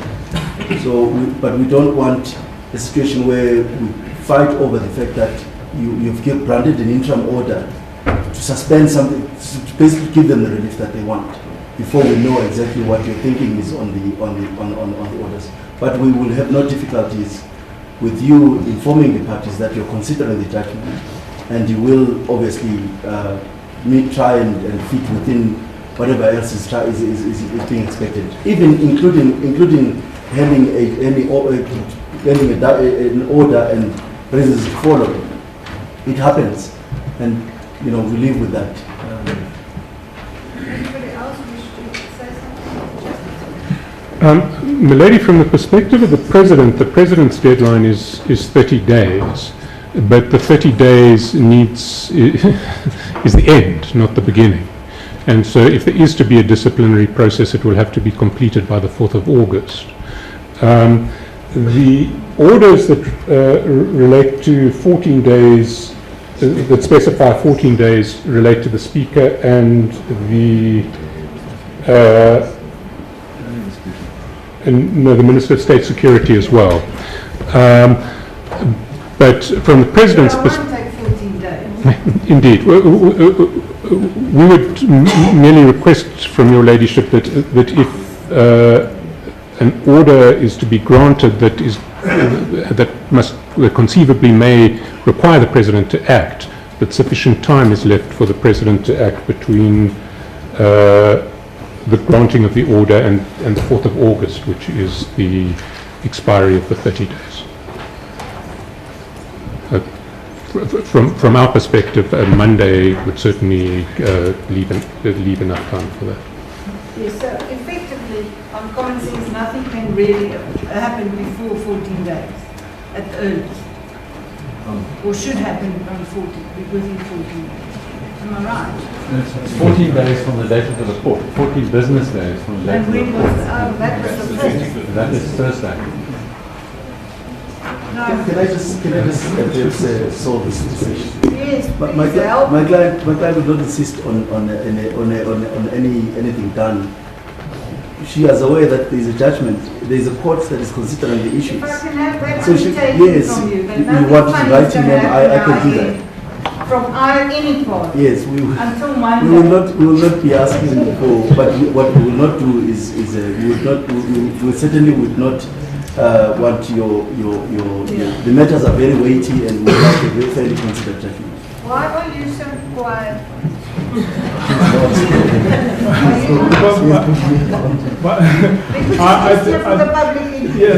I deployed my colleague to. I think the position is simple, my lady. If the public protector is not going to insist on enforcement, then your leadership must take as much time as is necessary to deliver a reasoned judgment. Yeah. My clients, other than singing outside, will not engage in any other. will not engage in any other business. The loudspeakers, they're very loud.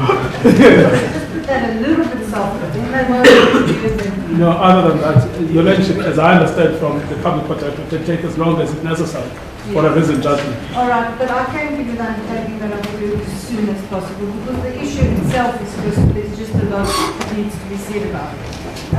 So I am just going to I want to thank everybody for their arguments. It was most helpful, and then I will reserve judgment.